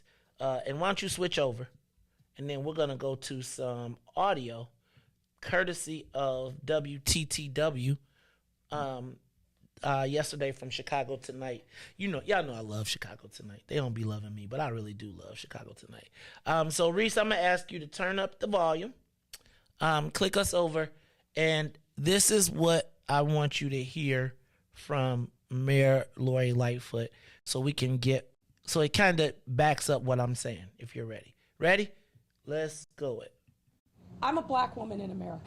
People are betting against us every single day. We know we don't have it easy. We know that we're viewed by a different South lens, Wabash, but that doesn't mean we're not ready for the fight. No one else has a record of accomplishment, and particularly not through this kind of challenges, unprecedented, that we've had. And I am excited about the opportunity of telling that story to the residents of this city. Haters are going to hate. Right? Haters are going to hate. Black woman in America. People are betting against us every single day. We know we don't have it easy. We know that we're viewed by a different lens, but that doesn't mean we're not ready for the fight. No one else has a record of accomplishment, and particularly not through this kind of challenges, unprecedented, that we've had. And I am excited about the opportunity of telling that story to the residents of this city. Haters are going to hate. Right? Haters are going to hate. Riis, I feel like she might have been talking about us. She said, we all know who they are a little bit later. So that we got to start with that, right? So the mayor states that she is a black woman, and that she knows that she is judged differently. Riis, I got to tell you how ironic this message is, though. When I be seeing, considering everything that's happened over the last couple weeks to black women that I know and love, right? And it's amazing to me to watch this flip of the narrative. Let me read something else that was also said. One day after launching her battle for the second term, Mayor Lori Lightfoot hit the campaign trail on Wednesday with a promise to retain Chicago Police Superintendent David Brown and keep on fighting against powerful Listen to this. To keep on fighting against powerful forces who want their city back. You know what this fight is about. When I got into office, the people who were used to having their way, who were used to dominating our city, they wanted their city back, and they've been fighting against us every single day.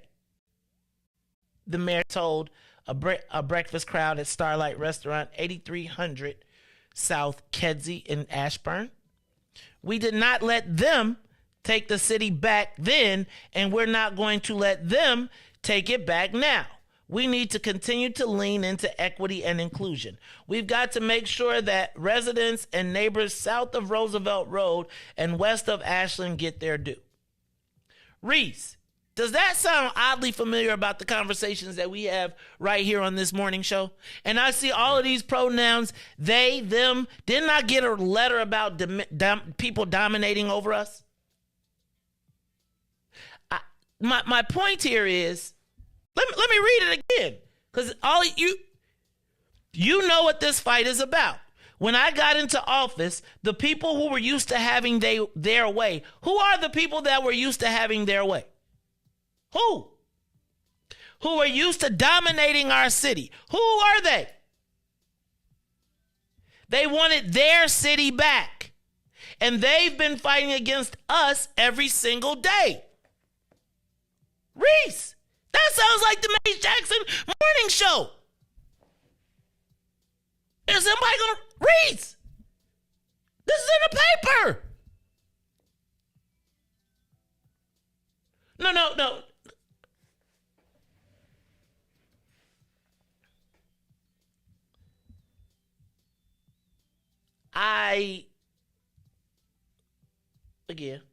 I'm gonna just hit this one more again so we can all be on the same page.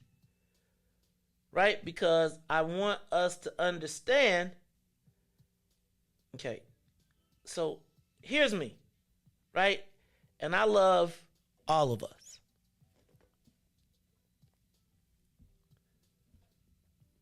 Let me do this real quick. Riis, I'm gonna play it one more time.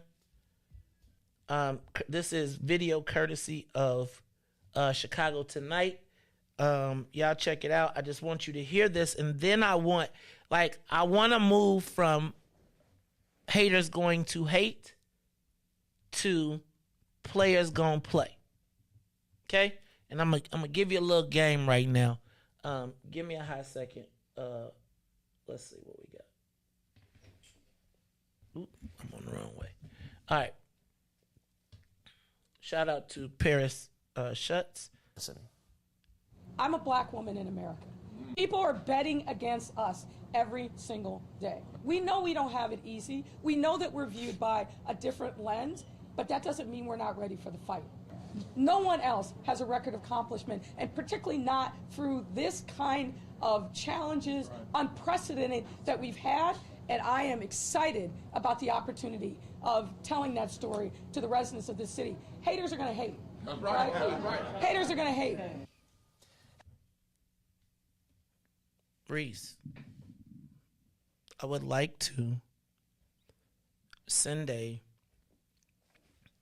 brief message to black women, respectfully as I can.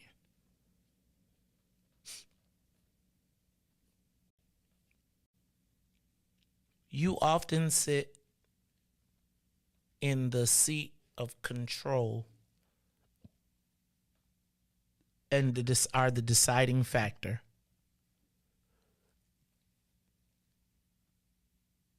in what will be addressed in our community right now, until the black men are able to reestablish our voice.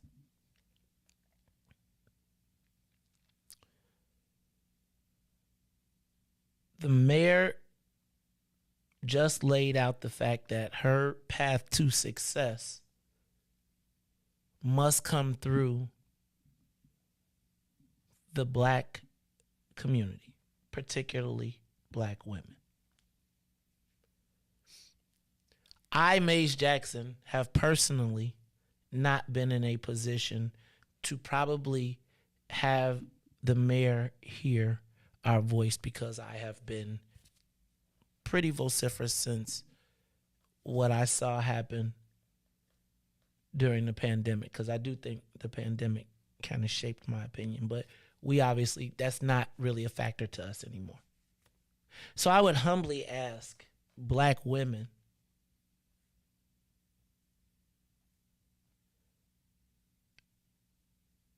to remember to ask the question before you take the selfie. Right? So what I am committing to is giving the mayor a fair opportunity to address the issues that are of concern to us, and giving the opportunity for us to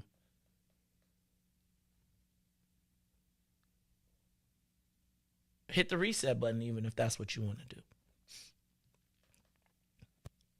But if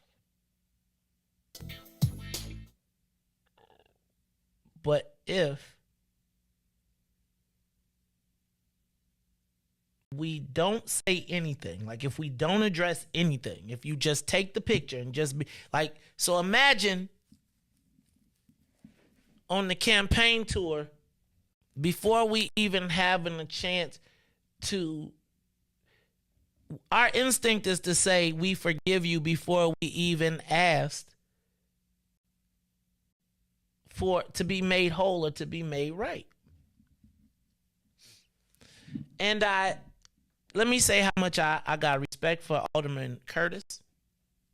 And Alderman Curtis is going to do what he's got to do to deliver for his ward. And I respect all the aldermen for doing what they have to do. But when we, the people who are not elected, have the opportunity, even in the most respectful manner, everybody ain't going to do it the way Ty and ECCSC do it, or Mark, or Tamiko, or even me.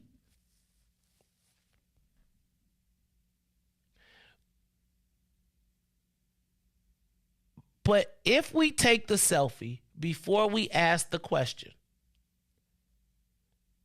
then people think it's sweet. Right? Like,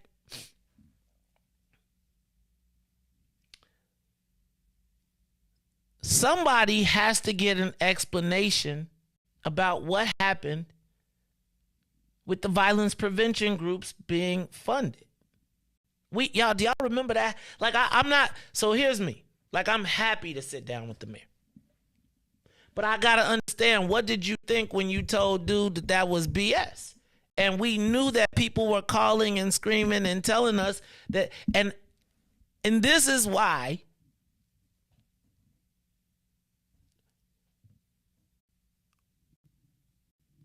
like, I'm just saying, so shout out to the mayor. I mean, so, and I know that she has done well by some people.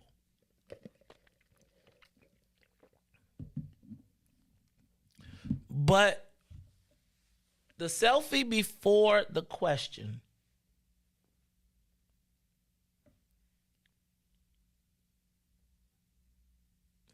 gives them the opportunity to get the pass. It's no different than JB. It's no different than anybody that comes through that we got some open-ended answers for. Like, I'm not for blowing up the press conference. That's not what I do. But I do feel like we respectfully should get some answers to questions that we're pressing. And I don't know what makes that go away. Like, there are real, look, I get it.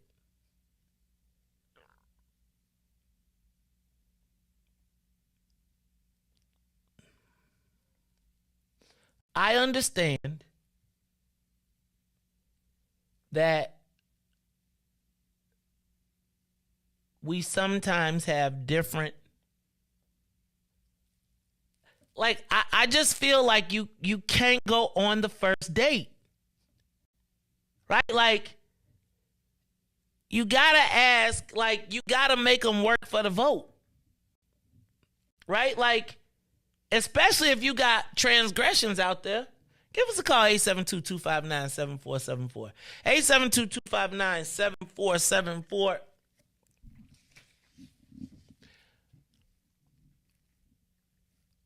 When do we get to, how do we address our issues with the mayor in the past? And then I'm okay with moving forward. But Riis, you got to play it. You got to play it because, cuz I hear this every time and I can't unsee it. I can't unsee the video. I can't unhear the commercial. Play it for me, Riis. Or closer to home, Rakia Boyd and Laquan McDonald and too many others. I want you to know that I support you and will do everything in my power to protect you. Regarding the CBS 2 story last night about the raid on the social worker's home, why did your administration go to court to try and prevent the body camera video from being broadcast? And why is your administration asking a federal judge to punish Miss Young for sharing video of her own home being raided? And I watched that video.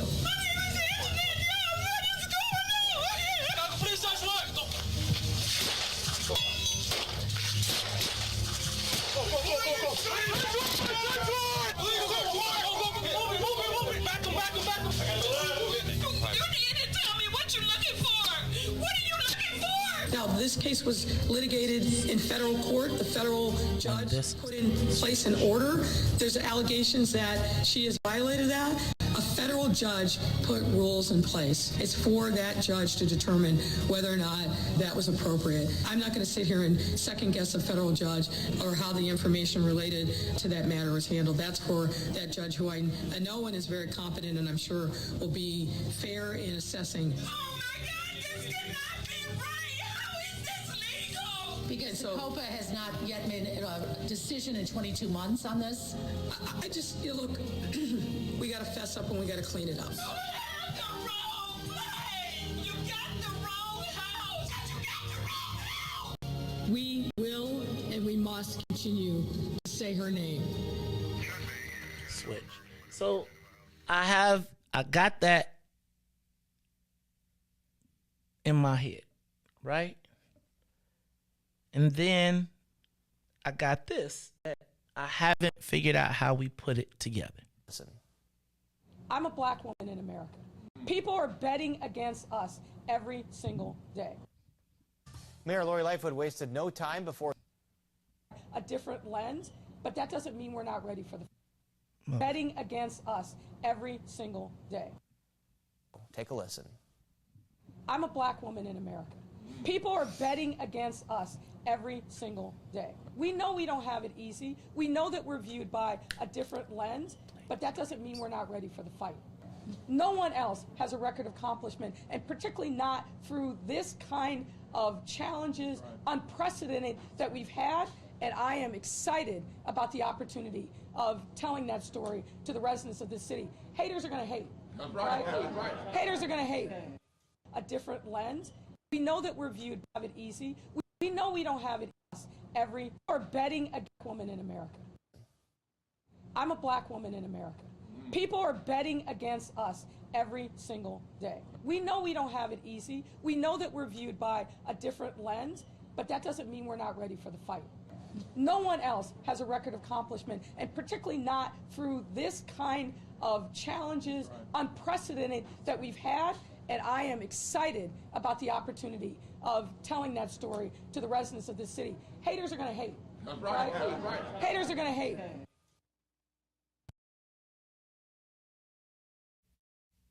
And I want to rationalize that statement with this one. Go to court to try and prevent the body camera video from being broadcast. And why is your administration asking a federal judge to punish Miss Young for sharing video of her own home being raided? And I watched that video.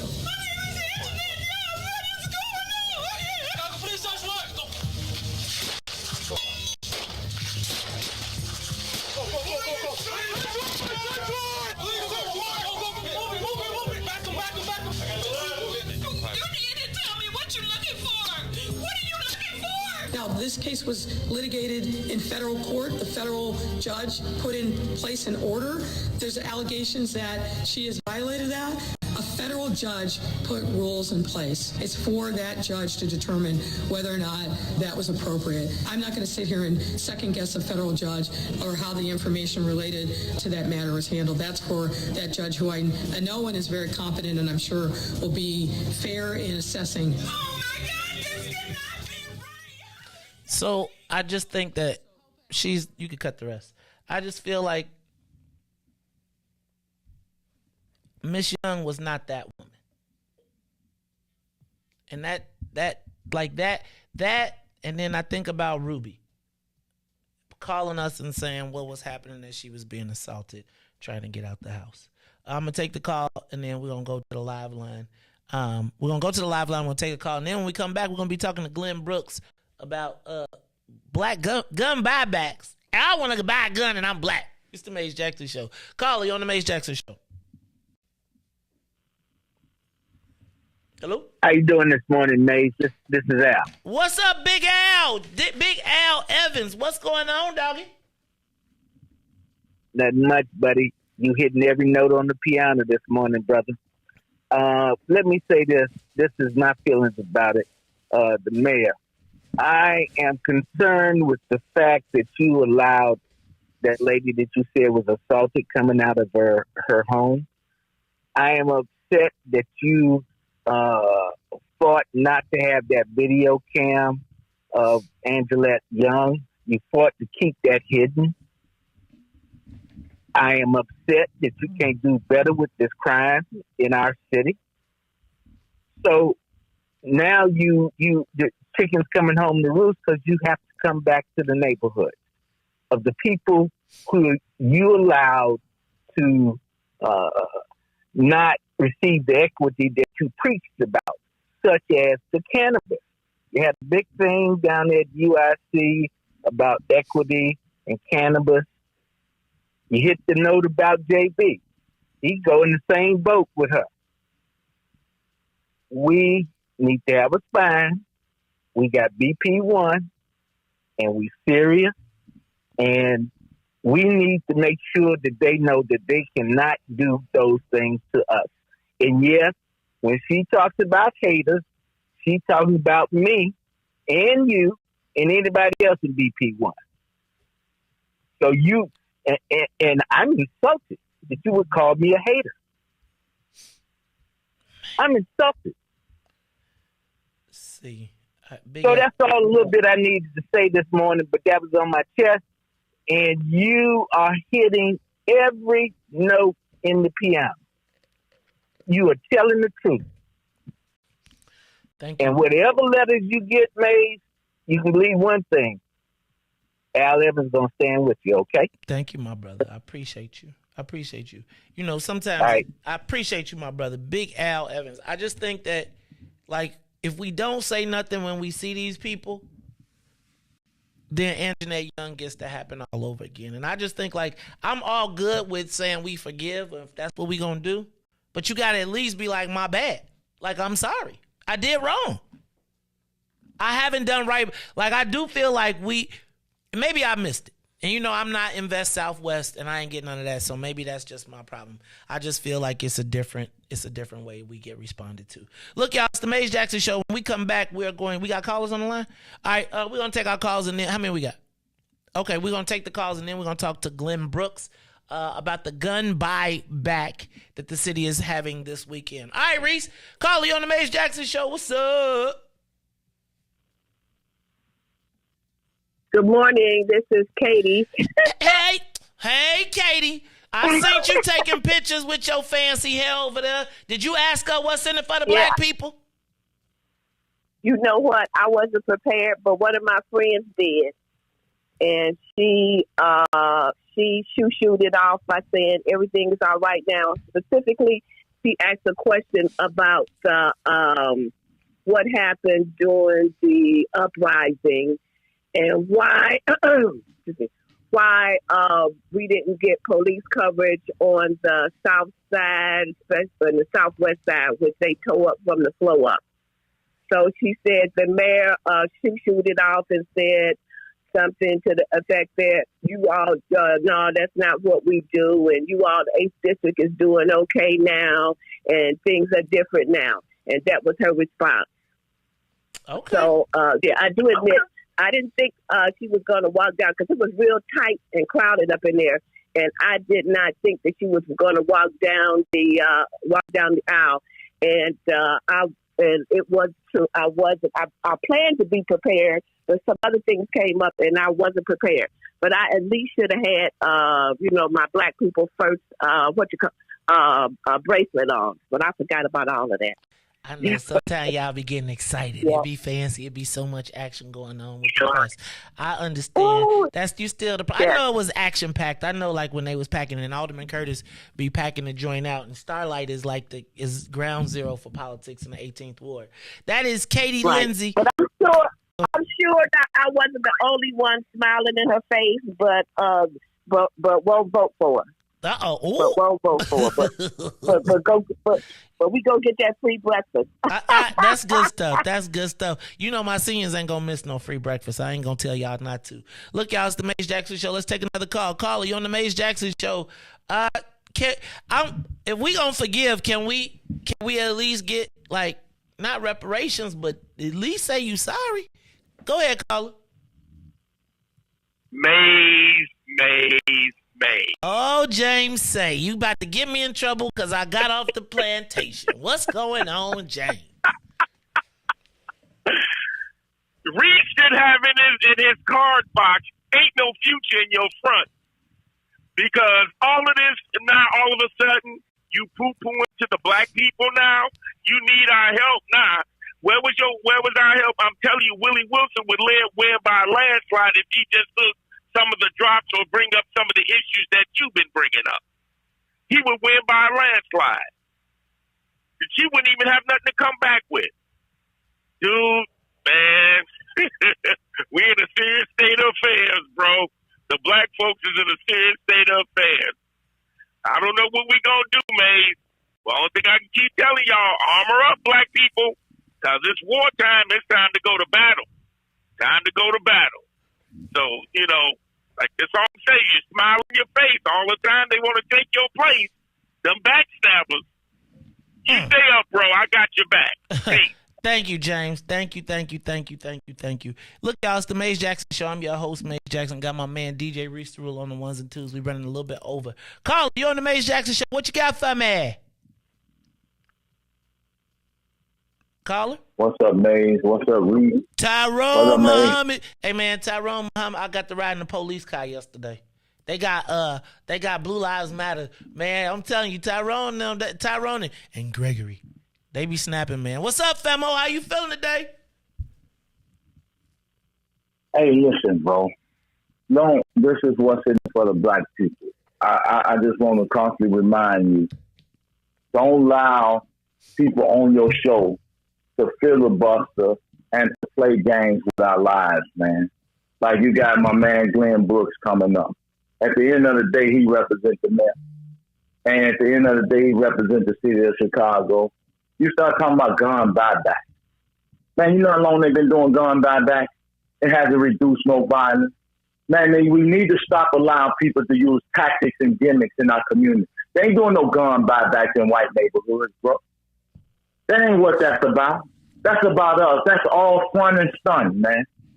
It ain't the guns that killing people, bro. Matter of fact, when I hear them talk about how many guns arrests they make from the root instead of plucking from the fruit, man, they keep talking about the fruit. All this is about our community, man. It ain't got nothing to do about Smith & Wesson, Sig, Glocks, 100-round drums, all the bullets that Black people don't even produce, bro. Glenn and them are not making no arrests of these guys uprooting the whole tree that's producing the guns, the fruit, the bullets, and all the issues that we are caught up in. This is not our problem, bro. This has been going on forever. It's a behavior modification issue. It's a lack of resource issue. They would spend money buying back guns, bro, but won't spend money to take 100 shorties to account. They won't spend money to put 100 shorties in juvenile detention from carjackers in front of organization or group like ECCSC and other groups that's out here, bro. It's a behavior modification issue. It ain't got nothing to do with the accoutrements of war. It's the person who doing the shooting. Man, they can't keep playing with us, man, with this. You will never get $1 from the mayor in terms of violence prevention to do the work that's necessary. And violence prevention ain't about throwing money at an issue. It's about systematically delving into, going into, and dissecting the social, emotional, and all the different issues from workforce development all the way maybe to just changing the mindset and a bold change of mindset. I mean, can't no boys, no punks stand before our children out here who warriors, who don't care, who done lost their lives, who seen their peers die, who seen police misconduct, never get enforced or go unchecked. Don't let them get on this net on the What's In It for the Black People show, filibustering for an election. And to all these doggone token business, black business owners, we can't talk about the mayor and what the mayor hasn't done made without pointing out that all these aldermen are just as accountable as the mayor as it relates to the violence in their neighborhood. They have a responsibility too. You don't even hear from them when black death is happening. And these business owners, they don't give a nickel, a dollar, a dime towards reducing violence. And it's not until something happens to their family members that you even hear them laughing, skinning, and grinning because the mayor comes to town. While our community all around there starving and angry. The man said, gear up. Yeah, gear up, because that's what time it is. We keep playing with these people, bro. Don't keep giving them no platform to sell us bull crap. And everybody work for her that come on your show. If they not properly putting forth the right economic opportunity, talking about gun buyback, bro. When has that ever happened? Tell me how that ever happened. Stop playing with our community and thinking we stupid.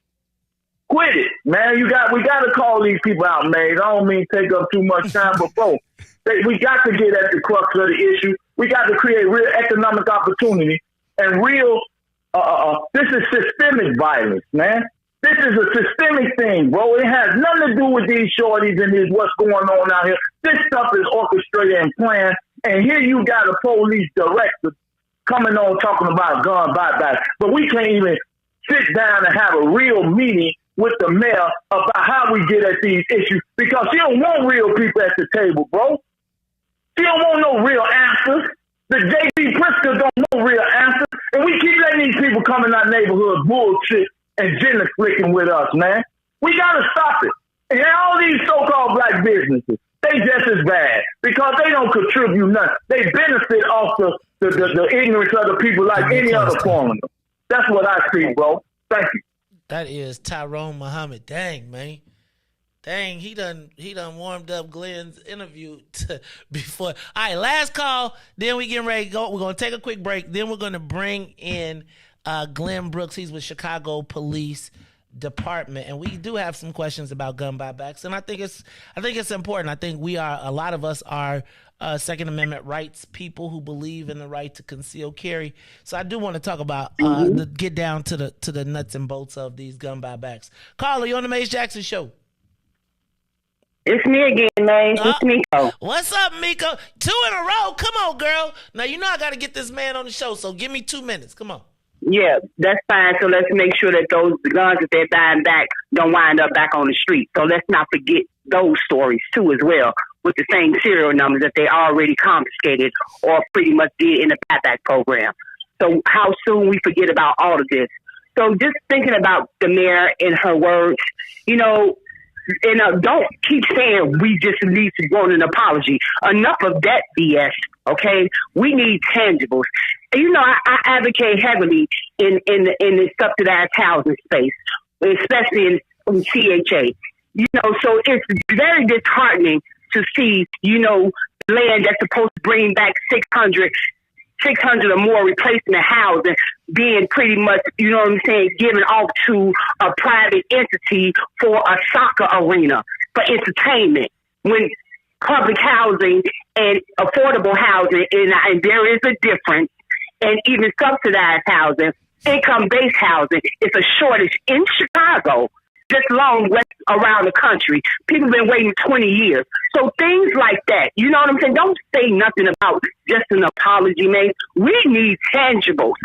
Just the fact that me knowing that you've been giving organizations plenty of money to eat off our plates and putting them, you know what I'm saying, in our atmosphere to pretty much keep eating off our plates. It's very disheartening to even pretty much listen to Mayor Lightfoot sometimes. And sometimes they even wonder, do you know what your people doing? Yeah, but because one thing that I have paid attention to, she's very much hands-on.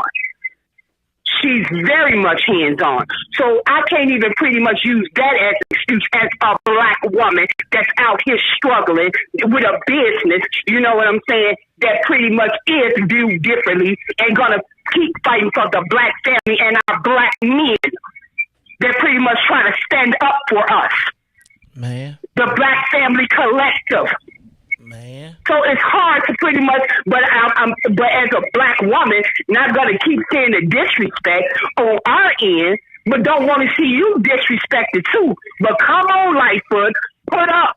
You know, walk the walk. All that talking, no. We need to see you in our community. We need to see things happening that actually makes a difference. You all won't even pretty much address the fact that the drugs that our young children are on. You keep talking about the violence, but you're not even looking at some of that root cause. That the designer drugs that's in our community that's driving our people to do certain things.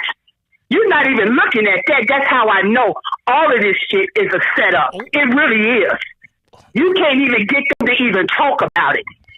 That is the president of What's in It for the Black People, Tamiko Holt.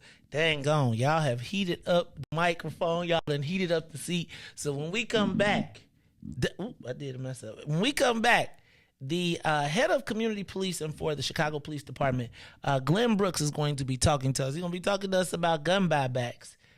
I do have some questions. Good Lord. All right, we'll be back after these messages. The Mays Jackson Show will be back after this break. WIIFTBPM. WIIFTBP. Media's just for you and me. WIIFTBP. Media's just for you and me.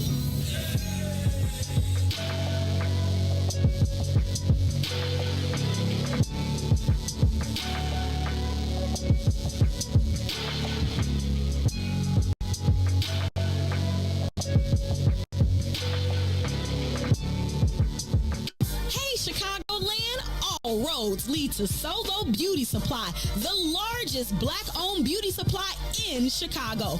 We carry a large selection of natural hair care products, plus much more. So come see us at one of our two locations, located at 9011 South Ashland or 8158 South Cottage Grove. Our inventory is growing, and with your support, Solo Beauty will continue to be a source of pride in our community. Come back. Yeah, Ruthie Mo, Reach the ruler. Mays Jackson. This is the reparations interlude. We not asking, we demand it. So go on, make my payments. Ha, ha, ha, ha, ha, ha, ha, ha, ha. Tell the government to cut them reparations, make them ha, ha, ha, ha, ha, ha, ha, ha, ha. Not no SBA loans, just run the bread, make it ha, ha, ha, ha, ha, ha, ha, ha. Tell the government to cut them reparations, make You them are listening to the Mays Jackson Show. Look, y'all, we callers. See, y'all done did it. See, now this was gonna happen. Cause I had a whole list of questions. Like, let's be clear. Where my list of questions at? I had a whole list of questions. All the stuff that everybody was gonna come in and tell me what we couldn't do, what we couldn't say, what's going on. But I let y'all have the whole 20 minutes. And so my man was here at 7:45. sitting in the lobby listening to us cook them. Y'all ain't even let us get on the radio. Y'all ain't even let me y'all ain't even let me slide into it. You just snapped off. And it took 20 minutes. Now, I got 10 minutes, so I'm going to and I promised him he could talk about the gun buyback. I do have questions. But family, here back and forth, here in the Mays Jackson Show, actually for the first time, is Glenn Brooks. You see this brother every time there's an incident on the scene. He is the point person. He is our liaison to the police department and the community. Welcome to the Mays Jackson Show, Glenn. How are you doing today, brother? Talking to it. We ain't as high tech. There you go.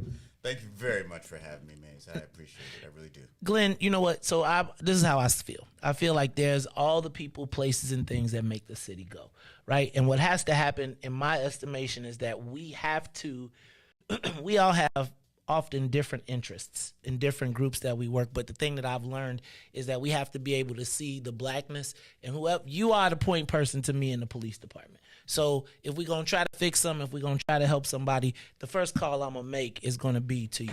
So when you called and said, hey, man, we're going to do a gun buyback program, and you called, you said, hey, man, we got to talk about it. I said, brother, just come on, you good. And I want to make sure that we all have that relationship. Talk to me about this gun buyback, the gun buyback process, and what's happening this weekend to start. Go right into it. So you got me here? Yeah. All right. So the gun turn-in. Sorry. Yeah, right. Because we don't buy your gun back because I am not going to give you more than $100. It's going to be $100 regardless of the gun. You come in, no questions asked. You turn the gun in. You walk out with a gift card. We try to keep it as simple as possible and straightforward as possible. And here is the whole goal. Guns aren't like milk. They don't expire. If that gun was made last week, last year, 10 years ago, or 50 years ago, it is capable of killing us. And the fact of the matter is this. Guns don't just come back from the back of a car from a gun dealer. Guns come from our homes. Guns come from that one that was forgotten back in the closet underneath the bed, whether it's used for a crime, for a suicide, or an accident. Let's not forget how many times we come back. It happens every few months. Some child finds a gun and ends up killing a sibling, a cousin, or themselves. So this is about what we can do to help reduce those numbers of unwanted, unused guns in our homes. And that's what we're looking to do here. So from listening to it, I don't see you saying that this is really a violence solution.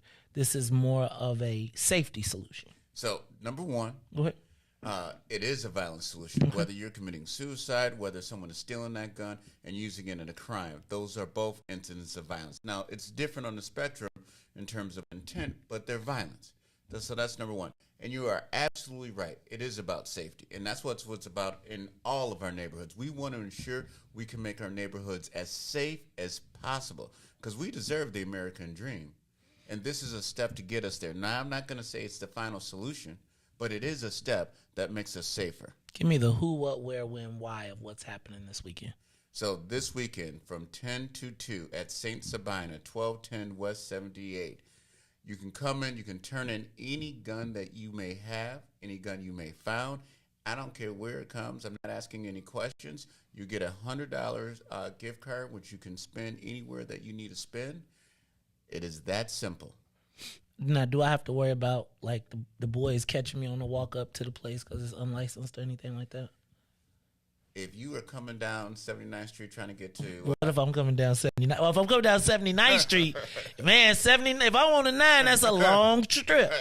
You'll get there. We understand. Everyone in the department knows that people are coming and turning in guns. Just get it there. No questions asked. Glenn, I got to tell you, though, and we're going to talk about this, and I definitely want to have you back. I feel like we're talking about gun buybacks at a time when black folks are really saying we need to arm up. I think we were seeing all of these shootings. I don't know, like, whether it's the local shootings of what's happening in the city or now the feeling that I just got this terrorist alert that says that white supremacists are looking for soft targets from the United States government. We saw what happened in Buffalo. How do you rationalize kind of the mindset right now where black folks are like, hey, man, if we don't feel protected or safe, we got to strap up ourselves? I see so many people going to get concealed carry and being ready to carry. Talk to me about how you rationalize that. So let me just say this. Mm-hmm. So in the last 10 days, I've had 3 law enforcement officers who are all armed, who are all extensively trained on using that firearm shot at and hit. I also know this. In 1876, when we were talking about the Wild Wild West and everybody was carrying guns, there's a reason why we stopped everyone carrying a 6-shooter on their side. There's a reason after the St. Valentine Massacre when we passed gun legislation that outlawed the machine gun. Just because you have a gun doesn't mean that you're going to be safe. There's a higher possibility if you end up with getting in a shootout on the street that innocent person who's not even involved in whatever conflict is there is going to be hit by that gunfire. This is not as simple. People believe that it's the movies that once you have a gun and the bad guy comes up to you, you'll be able to draw fire and save your life. You may be able to do that, but there is a higher possibility that there is going to be something else, unintended consequences. The fact of the matter is this, and we train our police officers this: if you are not prepared for the fight, when a fight comes, you are going to lose. And the fact is, when criminals come with guns, it's always a surprise. No one sends an invitation to say, I'm going to rob you at 9 o'clock tomorrow. But it seems like the laws that we put in place seem to be, don't stop the people who are going to get the illegal guns, right? Like, so I feel like we're putting all of these laws and we're doing all of these different things, but as Ty says, the killers, drillers, and sliders ain't going to the store to buy a gun, no way. And so are some of these things, are they window dressings, do you think? No, I don't think they're window dressing. So a couple things. Mm-hmm. One, again, guns don't expire. Okay. So you might have bought it for a good intent. So I'll give you a classic example. My mother, when my stepfather passed, there was 3 guns in the house. How did she get rid of them? Because she didn't need them. And she didn't want to give it to me or my brother. She wanted to get rid of them. I got to admit, she lives in a different city, so she wasn't trying to travel with them. But she could not get rid of them, so she turned them over to a friend who she believed was responsible and happened to be. But the fact of the matter is we don't have a way to dispose of guns. We are not going to continue in this country if we continue just keep manufacturing guns and allowing them to stack up and not thinking that some awful things are going to happen. That's just foolish on our part. This is one avenue to get rid of unwanted, unused weapons. Let's get them out of our house. Let's keep our neighborhood safe. Let's keep our home safe. This is kind of more, so I don't necessarily, this is me, I understand the violence. This is not the solution to the killers, drillers, and sliders. This is getting surplus guns out of the universe. It's sort of like when the Metropolitan Water Reclamation District says, give us all your old medication, right? Because if you throw it in the water, it's going to eventually be drugs in the water. So they collect them all, and then they do something. Now, Tamiko said that sometimes these guns wind up back on the street. Is that possible? Absolutely not. So I'm going to tell you how we dispose of them, and we have disposed of them in the past. And a similar process happens today. Mm-hmm. Okay. I used to gather all the guns up, all right? After they're processed, we go over to Finkel Steel, and we drop them right into the smelt. And you'd watch them burn up. And that happens on a regular basis with all weapons that are collected by the police department. We destroy them. They're small. When I say small, a fraction of a fraction of a fraction, which are kept, are either because there is evidentiary value or we're able to use it in training. Other than that, we destroy every single gun after it's completed. Can you imagine that there might be some distrust in our community? Let me ask you this. Is Chicago safe right now?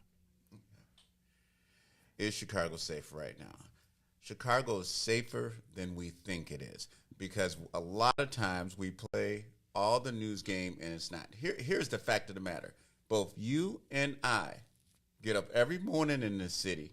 We live in this city, and 99.9 times we are safe.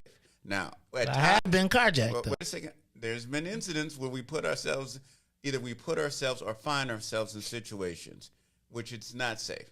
And I got that. And we as a city are going to have to address that because there's a level of accountability that has to be enforced throughout this city. Because if you've been carjacked, that's just wrong. That is absolutely wrong. And it's wrong for everybody who's a victim of a crime. Those people need to be held accountable. Glenn, we went through Laquan McDonald, Rakia Boyd. We went through a lot of traumatic violence. We watched the 16 shots. You were through that process. It seemed to me, and I know this is going to sound crazy, both Gary McCarthy and Eddie Johnson, some way in shape or form, felt like they needed to have a connection to the community, to black people, like the people that were making the difference, whether they were the protesters. There was a level of communication that I don't think the average person knows, but there was collaboration. I was at lunch the other day, and I saw the superintendent, right? And, I'm sure that somewhere in the list is like, F Mays Jackson, right? It's probably on the board. F that dude. He talks smack, whatever. I don't really too much. I just feel like he's a good old country boy. But he sat by himself, right? He had like his security guy, and he made the security guy sit at the table, at the bar, and he sat by himself. And it felt to me like that's how he sees Chicago. Like he doesn't see himself as a integrated part of it, but apart from it. Is that a perception that I don't get, that I'm getting wrong? So I think you are getting that perception wrong. I understand it, but I think the perception is wrong. I think at times when we see people out and about, there's different things going on with them at that moment. And I don't know what was going on with the soup at that moment. But what I do know about this and what we've done as a department in terms of reaching back out to the community, when Superintendent Brown and I will say Superintendent Eddie Johnson started this, is that when we started reinvesting in community policing, there was a point when the community policing efforts per district went down to 1 sergeant and 2 officers, that we were down to only I don't think I was down to about 12 community organizers. And this is from 70, and this is from having, 6, 7 people in the community policing office. He has invested and allowed us to invest back into our community policing offices so we can have those connections. Because I understand having connection with the superintendent, but I understand more is having connection with that officer that you're going to see every day in your beat, on your block. Those are the officers that really matter, because guess who's going to answer? When you call, guess who's going to answer that call? It's not going to be the superintendent of police. It's going to be that officers. And that is where we spend a lot of energy and time in getting back to. 2 things, and I know you got to go. Why should black people, knowing everything that we know and have seen in our history here locally with the CPD, feel comfortable calling the CPD? And is there sort of a watch and let it happen kind of thing going on right now, where the police are sitting back and watching? How do we, because they seem to be overworked. They say we're down 10%, so we're not fully staffed. Are the police now protecting themselves more than they are the community? Do they still feel that they need to serve and protect? Absolutely not. So let me give you 2 examples of it. So North Avenue Beach, and I just want to dispel this. North Avenue Beach isn't about just protecting white people. North Avenue is about protecting everybody who comes to that beach. Because I'm going to tell you, everybody who was at that beach, and predominantly most of those people look like me and you. So that's number 1.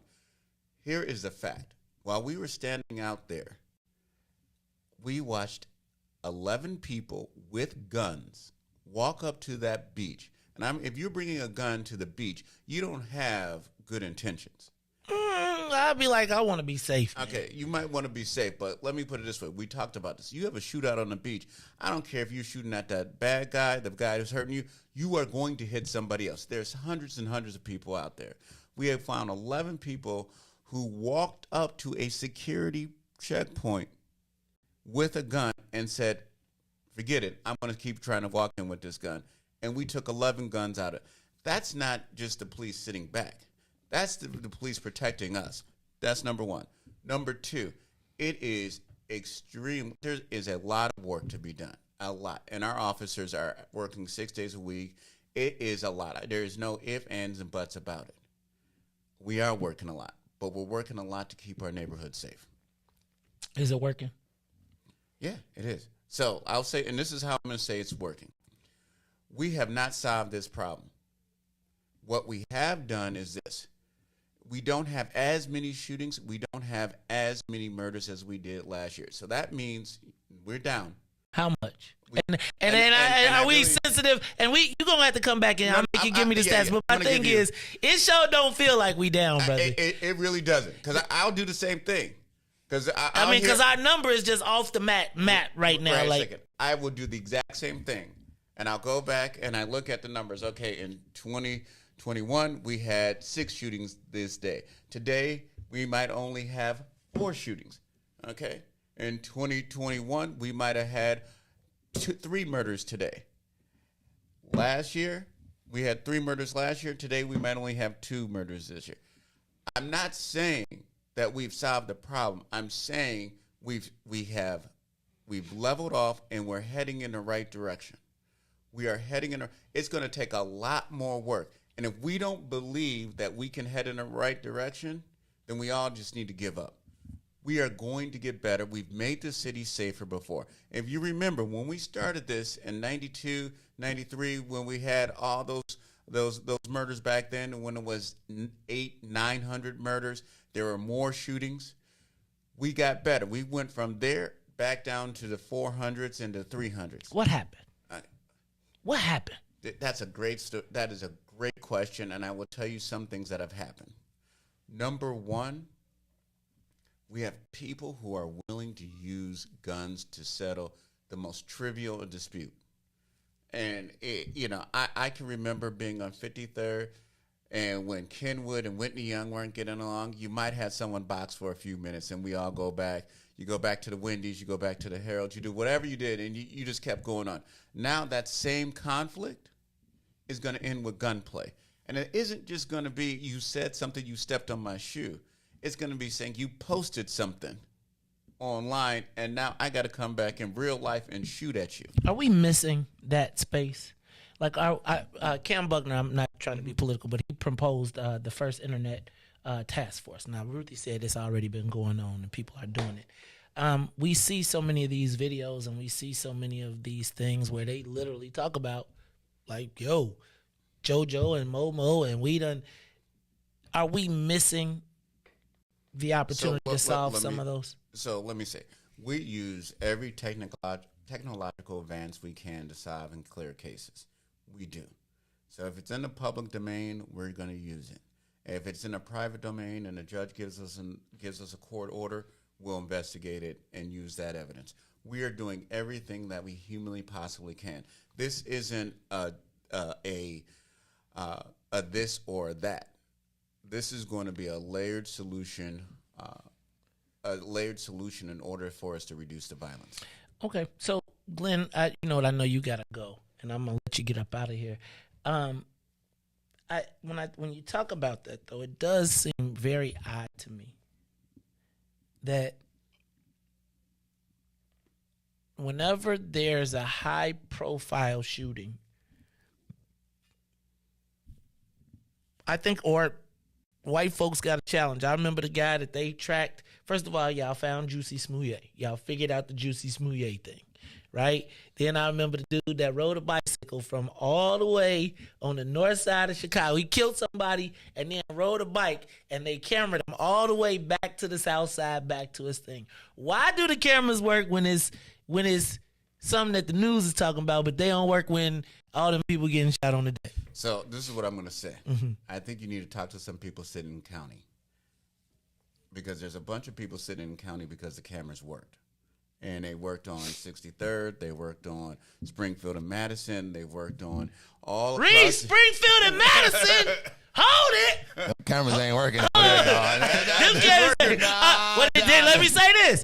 Then Springfield and Madison, then you should have heard the cameras are working. That I can tell you they're working today. Family, I'm telling y'all. That police officer that's sitting there watching them is not working. I'm trying to tell you that. He could be, though. He could just be give yourself enough rope. So let me remind you.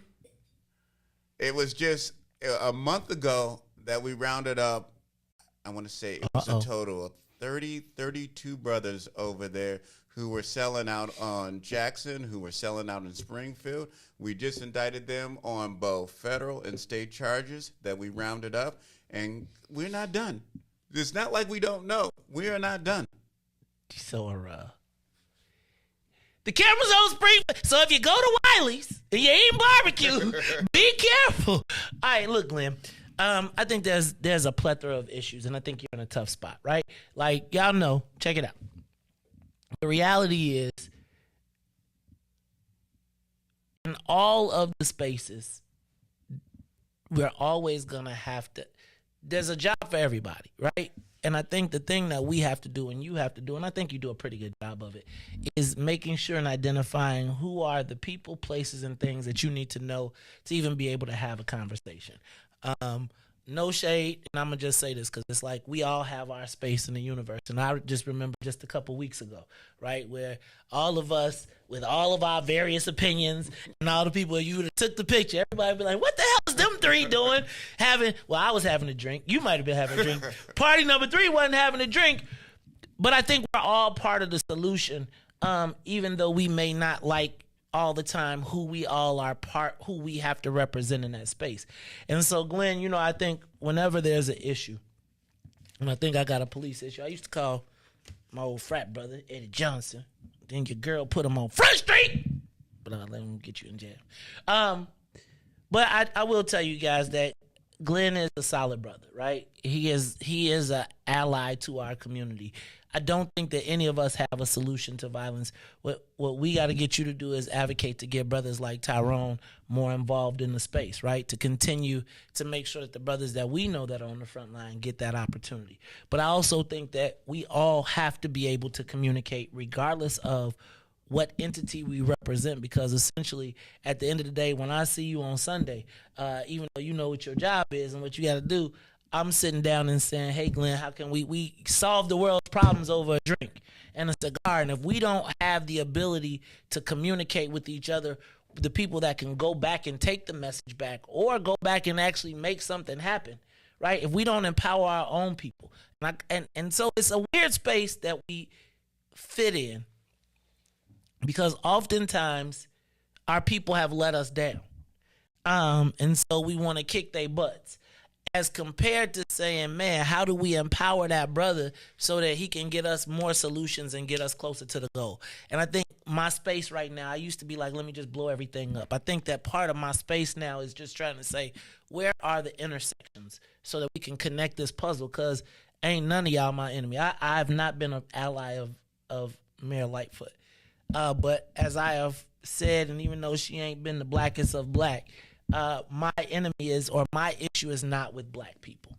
And so with all the challenges, with everybody, we all know everybody ain't free.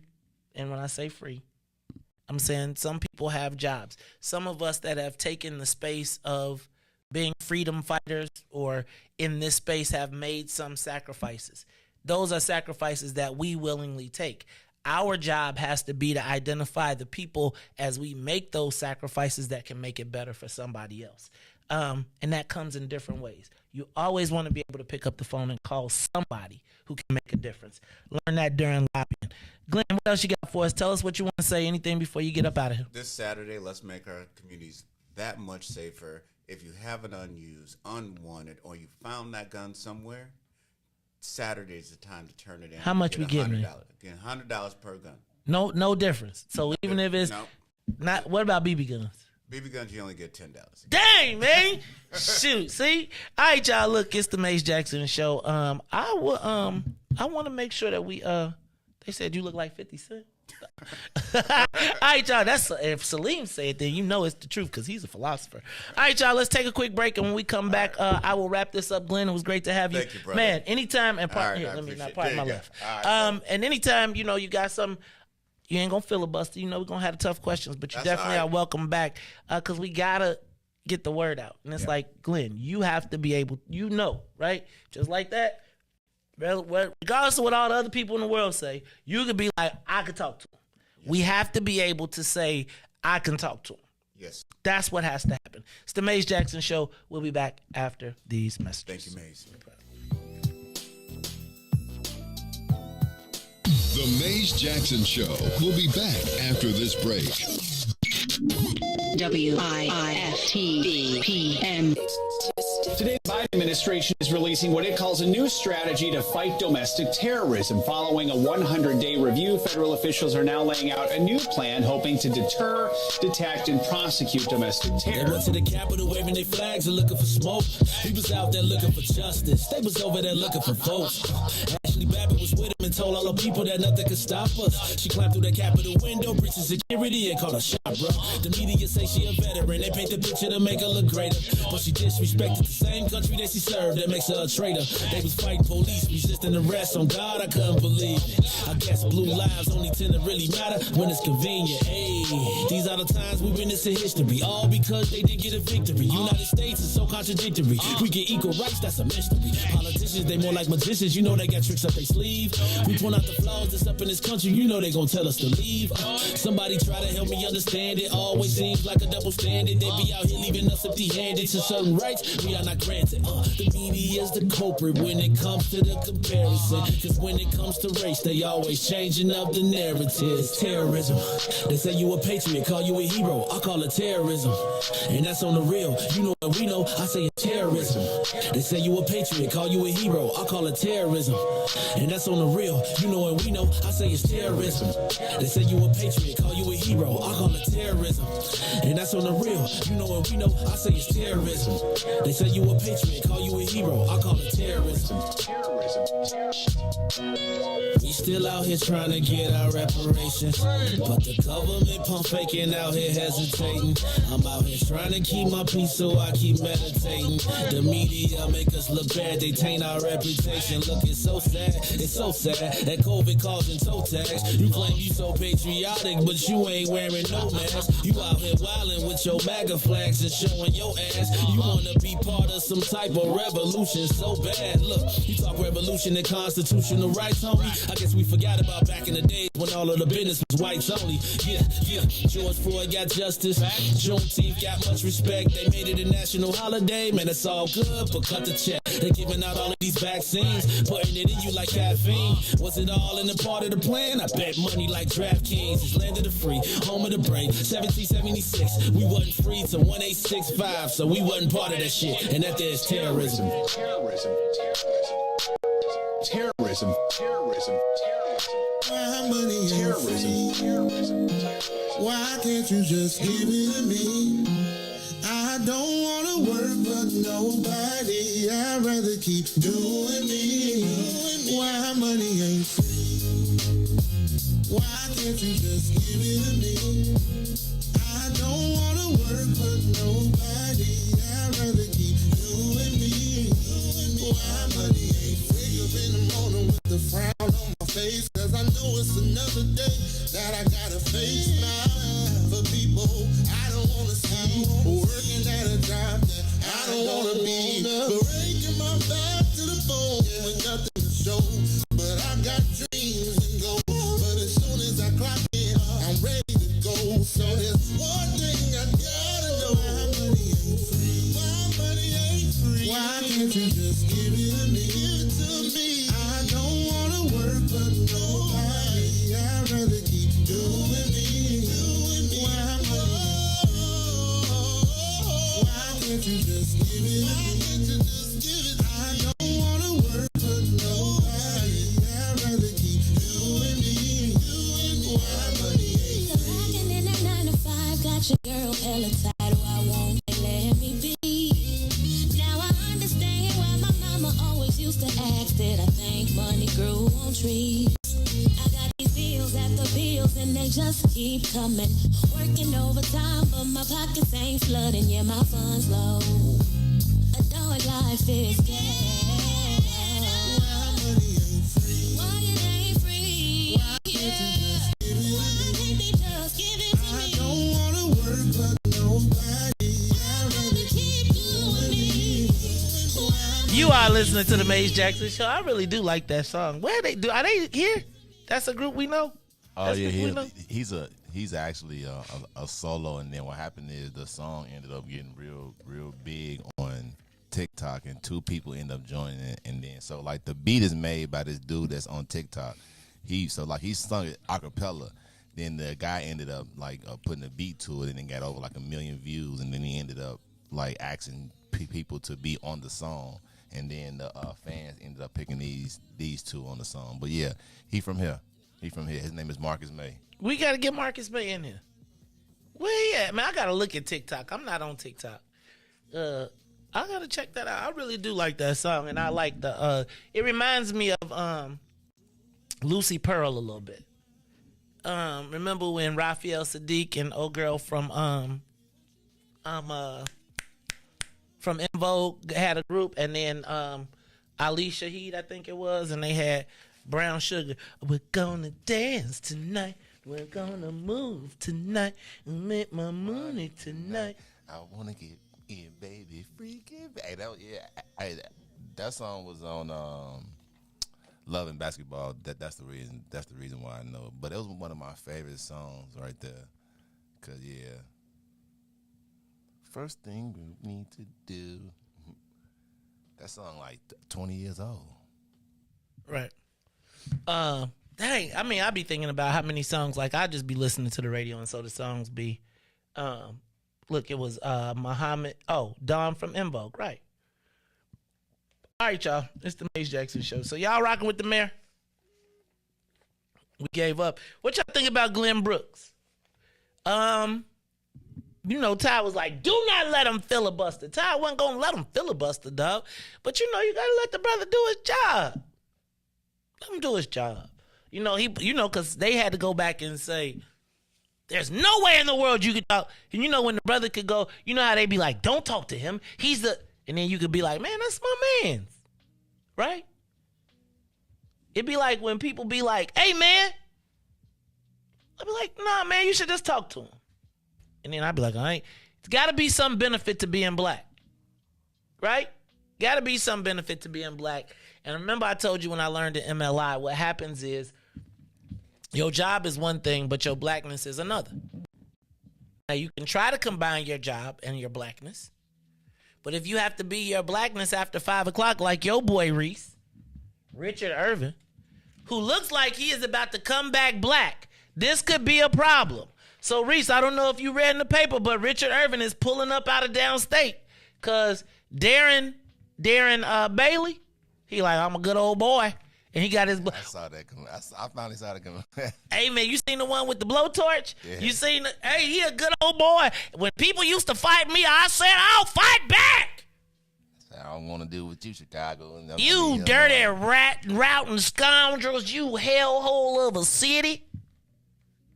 So I think Richard Irvin said, let him have it.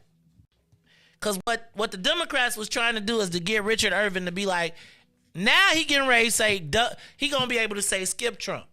See, because if you run it as downstate, you can't be like again. So now Richard Irvin is like, I got to win this race in Cook County and the Collars. So he is about to move millions of dollars into the area. It's so crazy. They like, all he's got is $10 million left. Did they say all he's got is $10 million left? Here's the crazy part. Even if dude, like, Riis, do you think he gonna hold on? Richard Irvin? Yep. Yeah. Oh, no. Yeah. You think the white folks what you think gonna happen for Richard Irvin? You think, like, do you think white folks are gonna vote for him? Like, I think the white women in the suburbs may, but I think that old boy Jesse, see, the problem is the other guy have you seen the Jesse Sullivan commercials? No. The one where he's like pro-life, he's like, where you can't pray in school, but they're teaching, the Republicans be going hard on the social issues. Like, hard.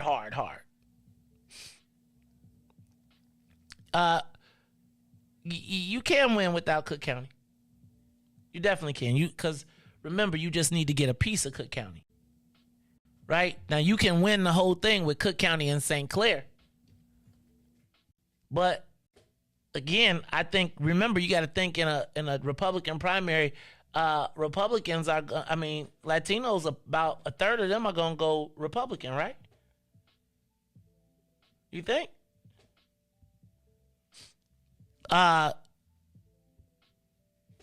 Karen Norrington Reeves got the Chicago Tribune endorsement But it was like the last thing they talked about. They did not. So I'm telling you, bro, I feel like this thing is going to come down to Pat Dow and Richard Irvin. It's not Richard Irvin, Pat Dow and Jonathan Jackson. I think it comes down to Pat Dow and Jonathan Jackson. Are women going to turn out this election, you think? Do you think this is an election where women going to be out in this election? And do women vote for women?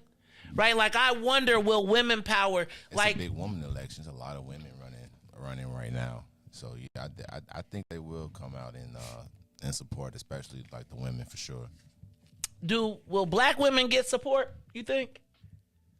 Will women come out? Like, I know the women's march and all that stuff, but will women support women? Do women, when they vote, do they be like, oh, that's a woman? Or do they be like... The women I talk to, for sure, they are definitely always look at the woman, especially, black women? Yeah, like a lot of women in my generation, for sure.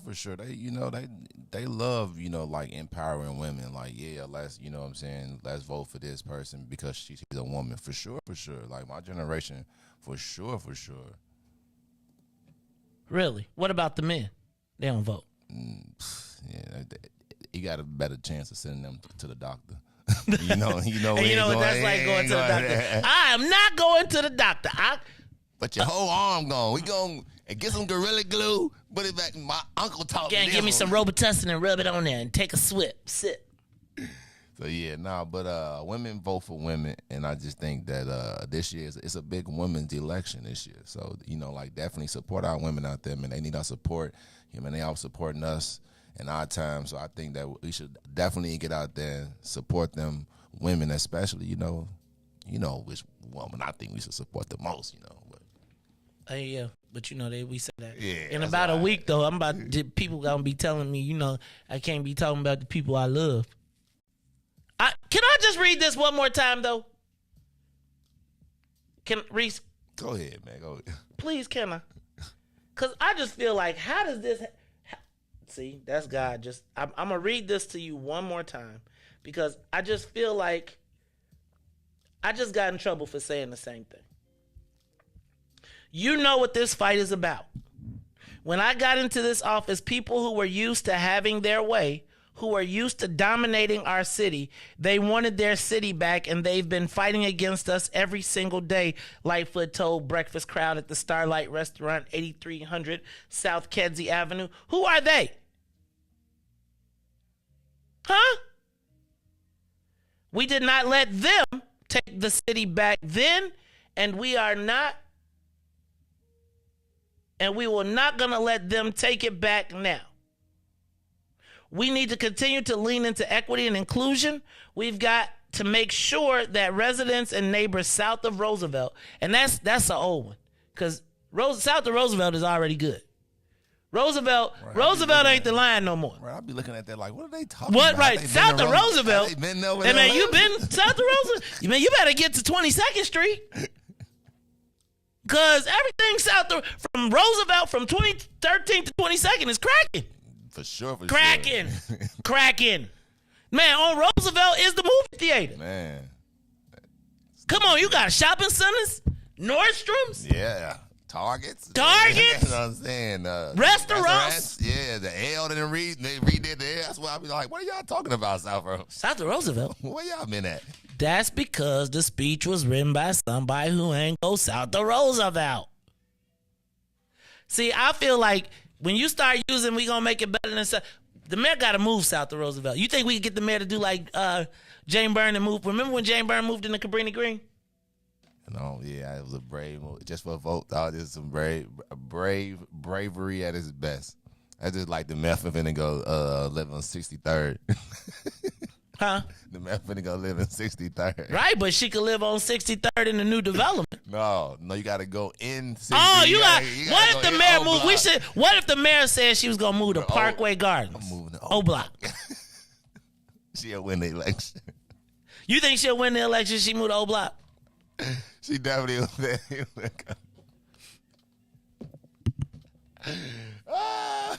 What would you do if you seen the mayor in a Lil Durk video?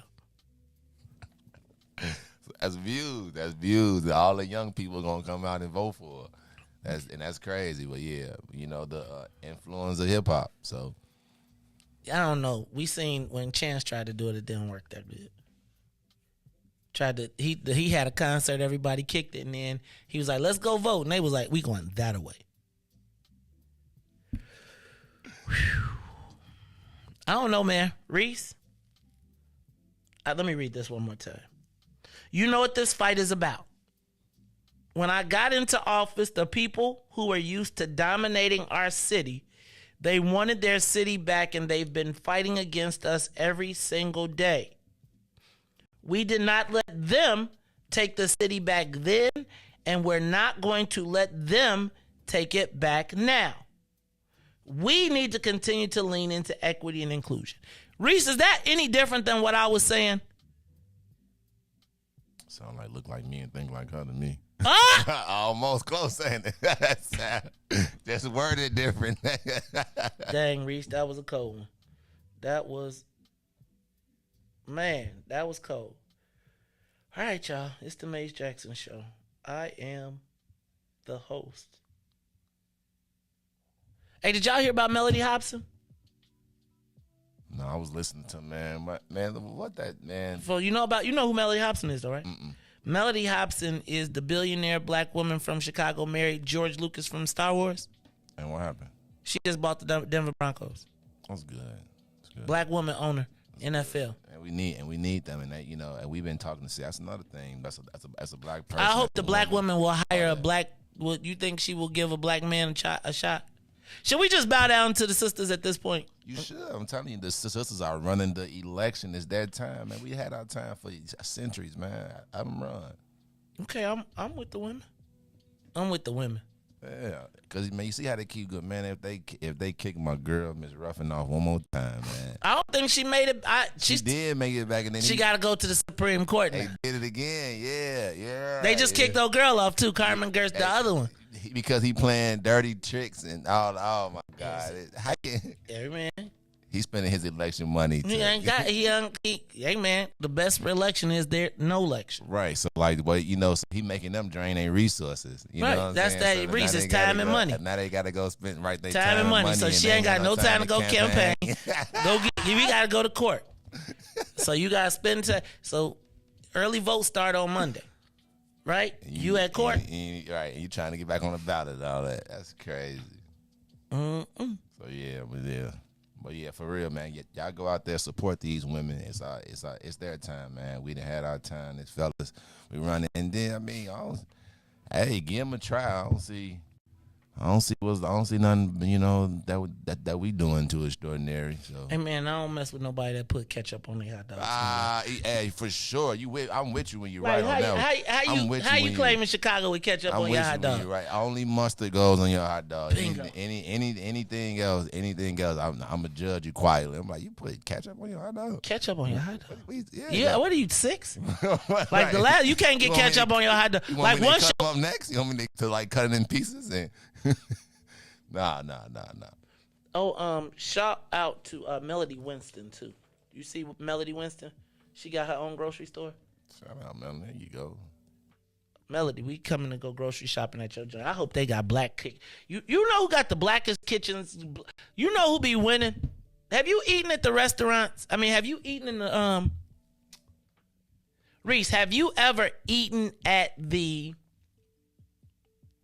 cooks from Jewel and like Mariano's?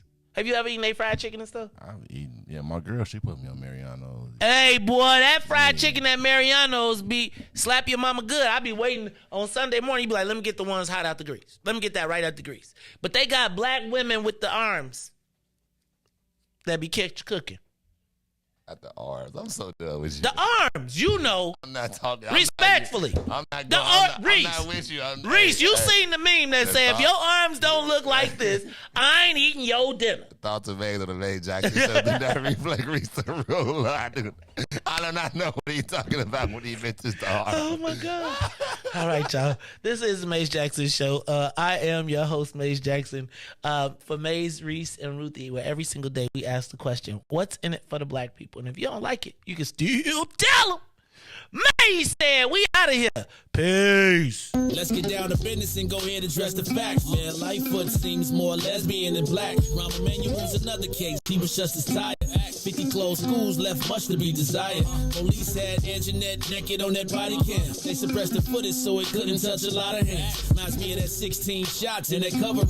Both of them similar, so I went and dug it up. George Floyd killed, a lot of riots happened in the town. Southside burned and they wouldn't let them bridges down. Grandmother sick, need a prescription and plus a couple groceries. You gon' have to travel just to get it now. COVID-19 out here shutting all the business down. Not enough SBA loans to even give around. So many failed businesses that you can put them in the pile. If you don't survive the pandemic, it's gon' sit you down. We sing, dance, play ball, entertain, and crack jokes. Government infested black neighborhoods with crack smoke. System that milked us so bad, we got lactose. Still trying to find out what's in it for us black folks. We sing, dance, play ball, entertain, and crack jokes. Government infested black neighborhoods with crack smoke. System that milked us so bad, we got lactose. Still trying to find out what's in it for us black folks. Shout out to Willie Wilson, hope one day you get to send it. We need some different players in the game to handle business. So many shady characters like Madigan and Blago. But when you really break it down, it's typical Chicago. City full of gangsters, it's what the land was built on. Same streets with hood legends, DNA gets spilled on. Carjackers out here lurking, trying to get they steel on. Looking for a block to put them Hellcat wheels on. Lenders give bogus appraisals a red line. Car crackers out here getting minimal fair time. And I'm concealed carry, I stay with the pipe. But Illinois gun laws giving minimal rights. Stay up on the swivel, make sure I'm moving tight. Check all of my mirrors when I pull up to the light. Pick my homie up from out of town, man, he caught a flight. He was hella nervous, told him, shorty, this is a way of life. We sing, dance, play ball, entertain, and crack jokes. Government infested black neighborhoods with crack smoke. System that milked us so bad, we got lactose. Still trying to find out what's in it for us black folks. We sing, dance, play ball, entertain, and crack jokes. Government infested black neighborhoods with crack smoke. System that milked us so bad, we got lactose. Still trying to find out what's in it for us black folks.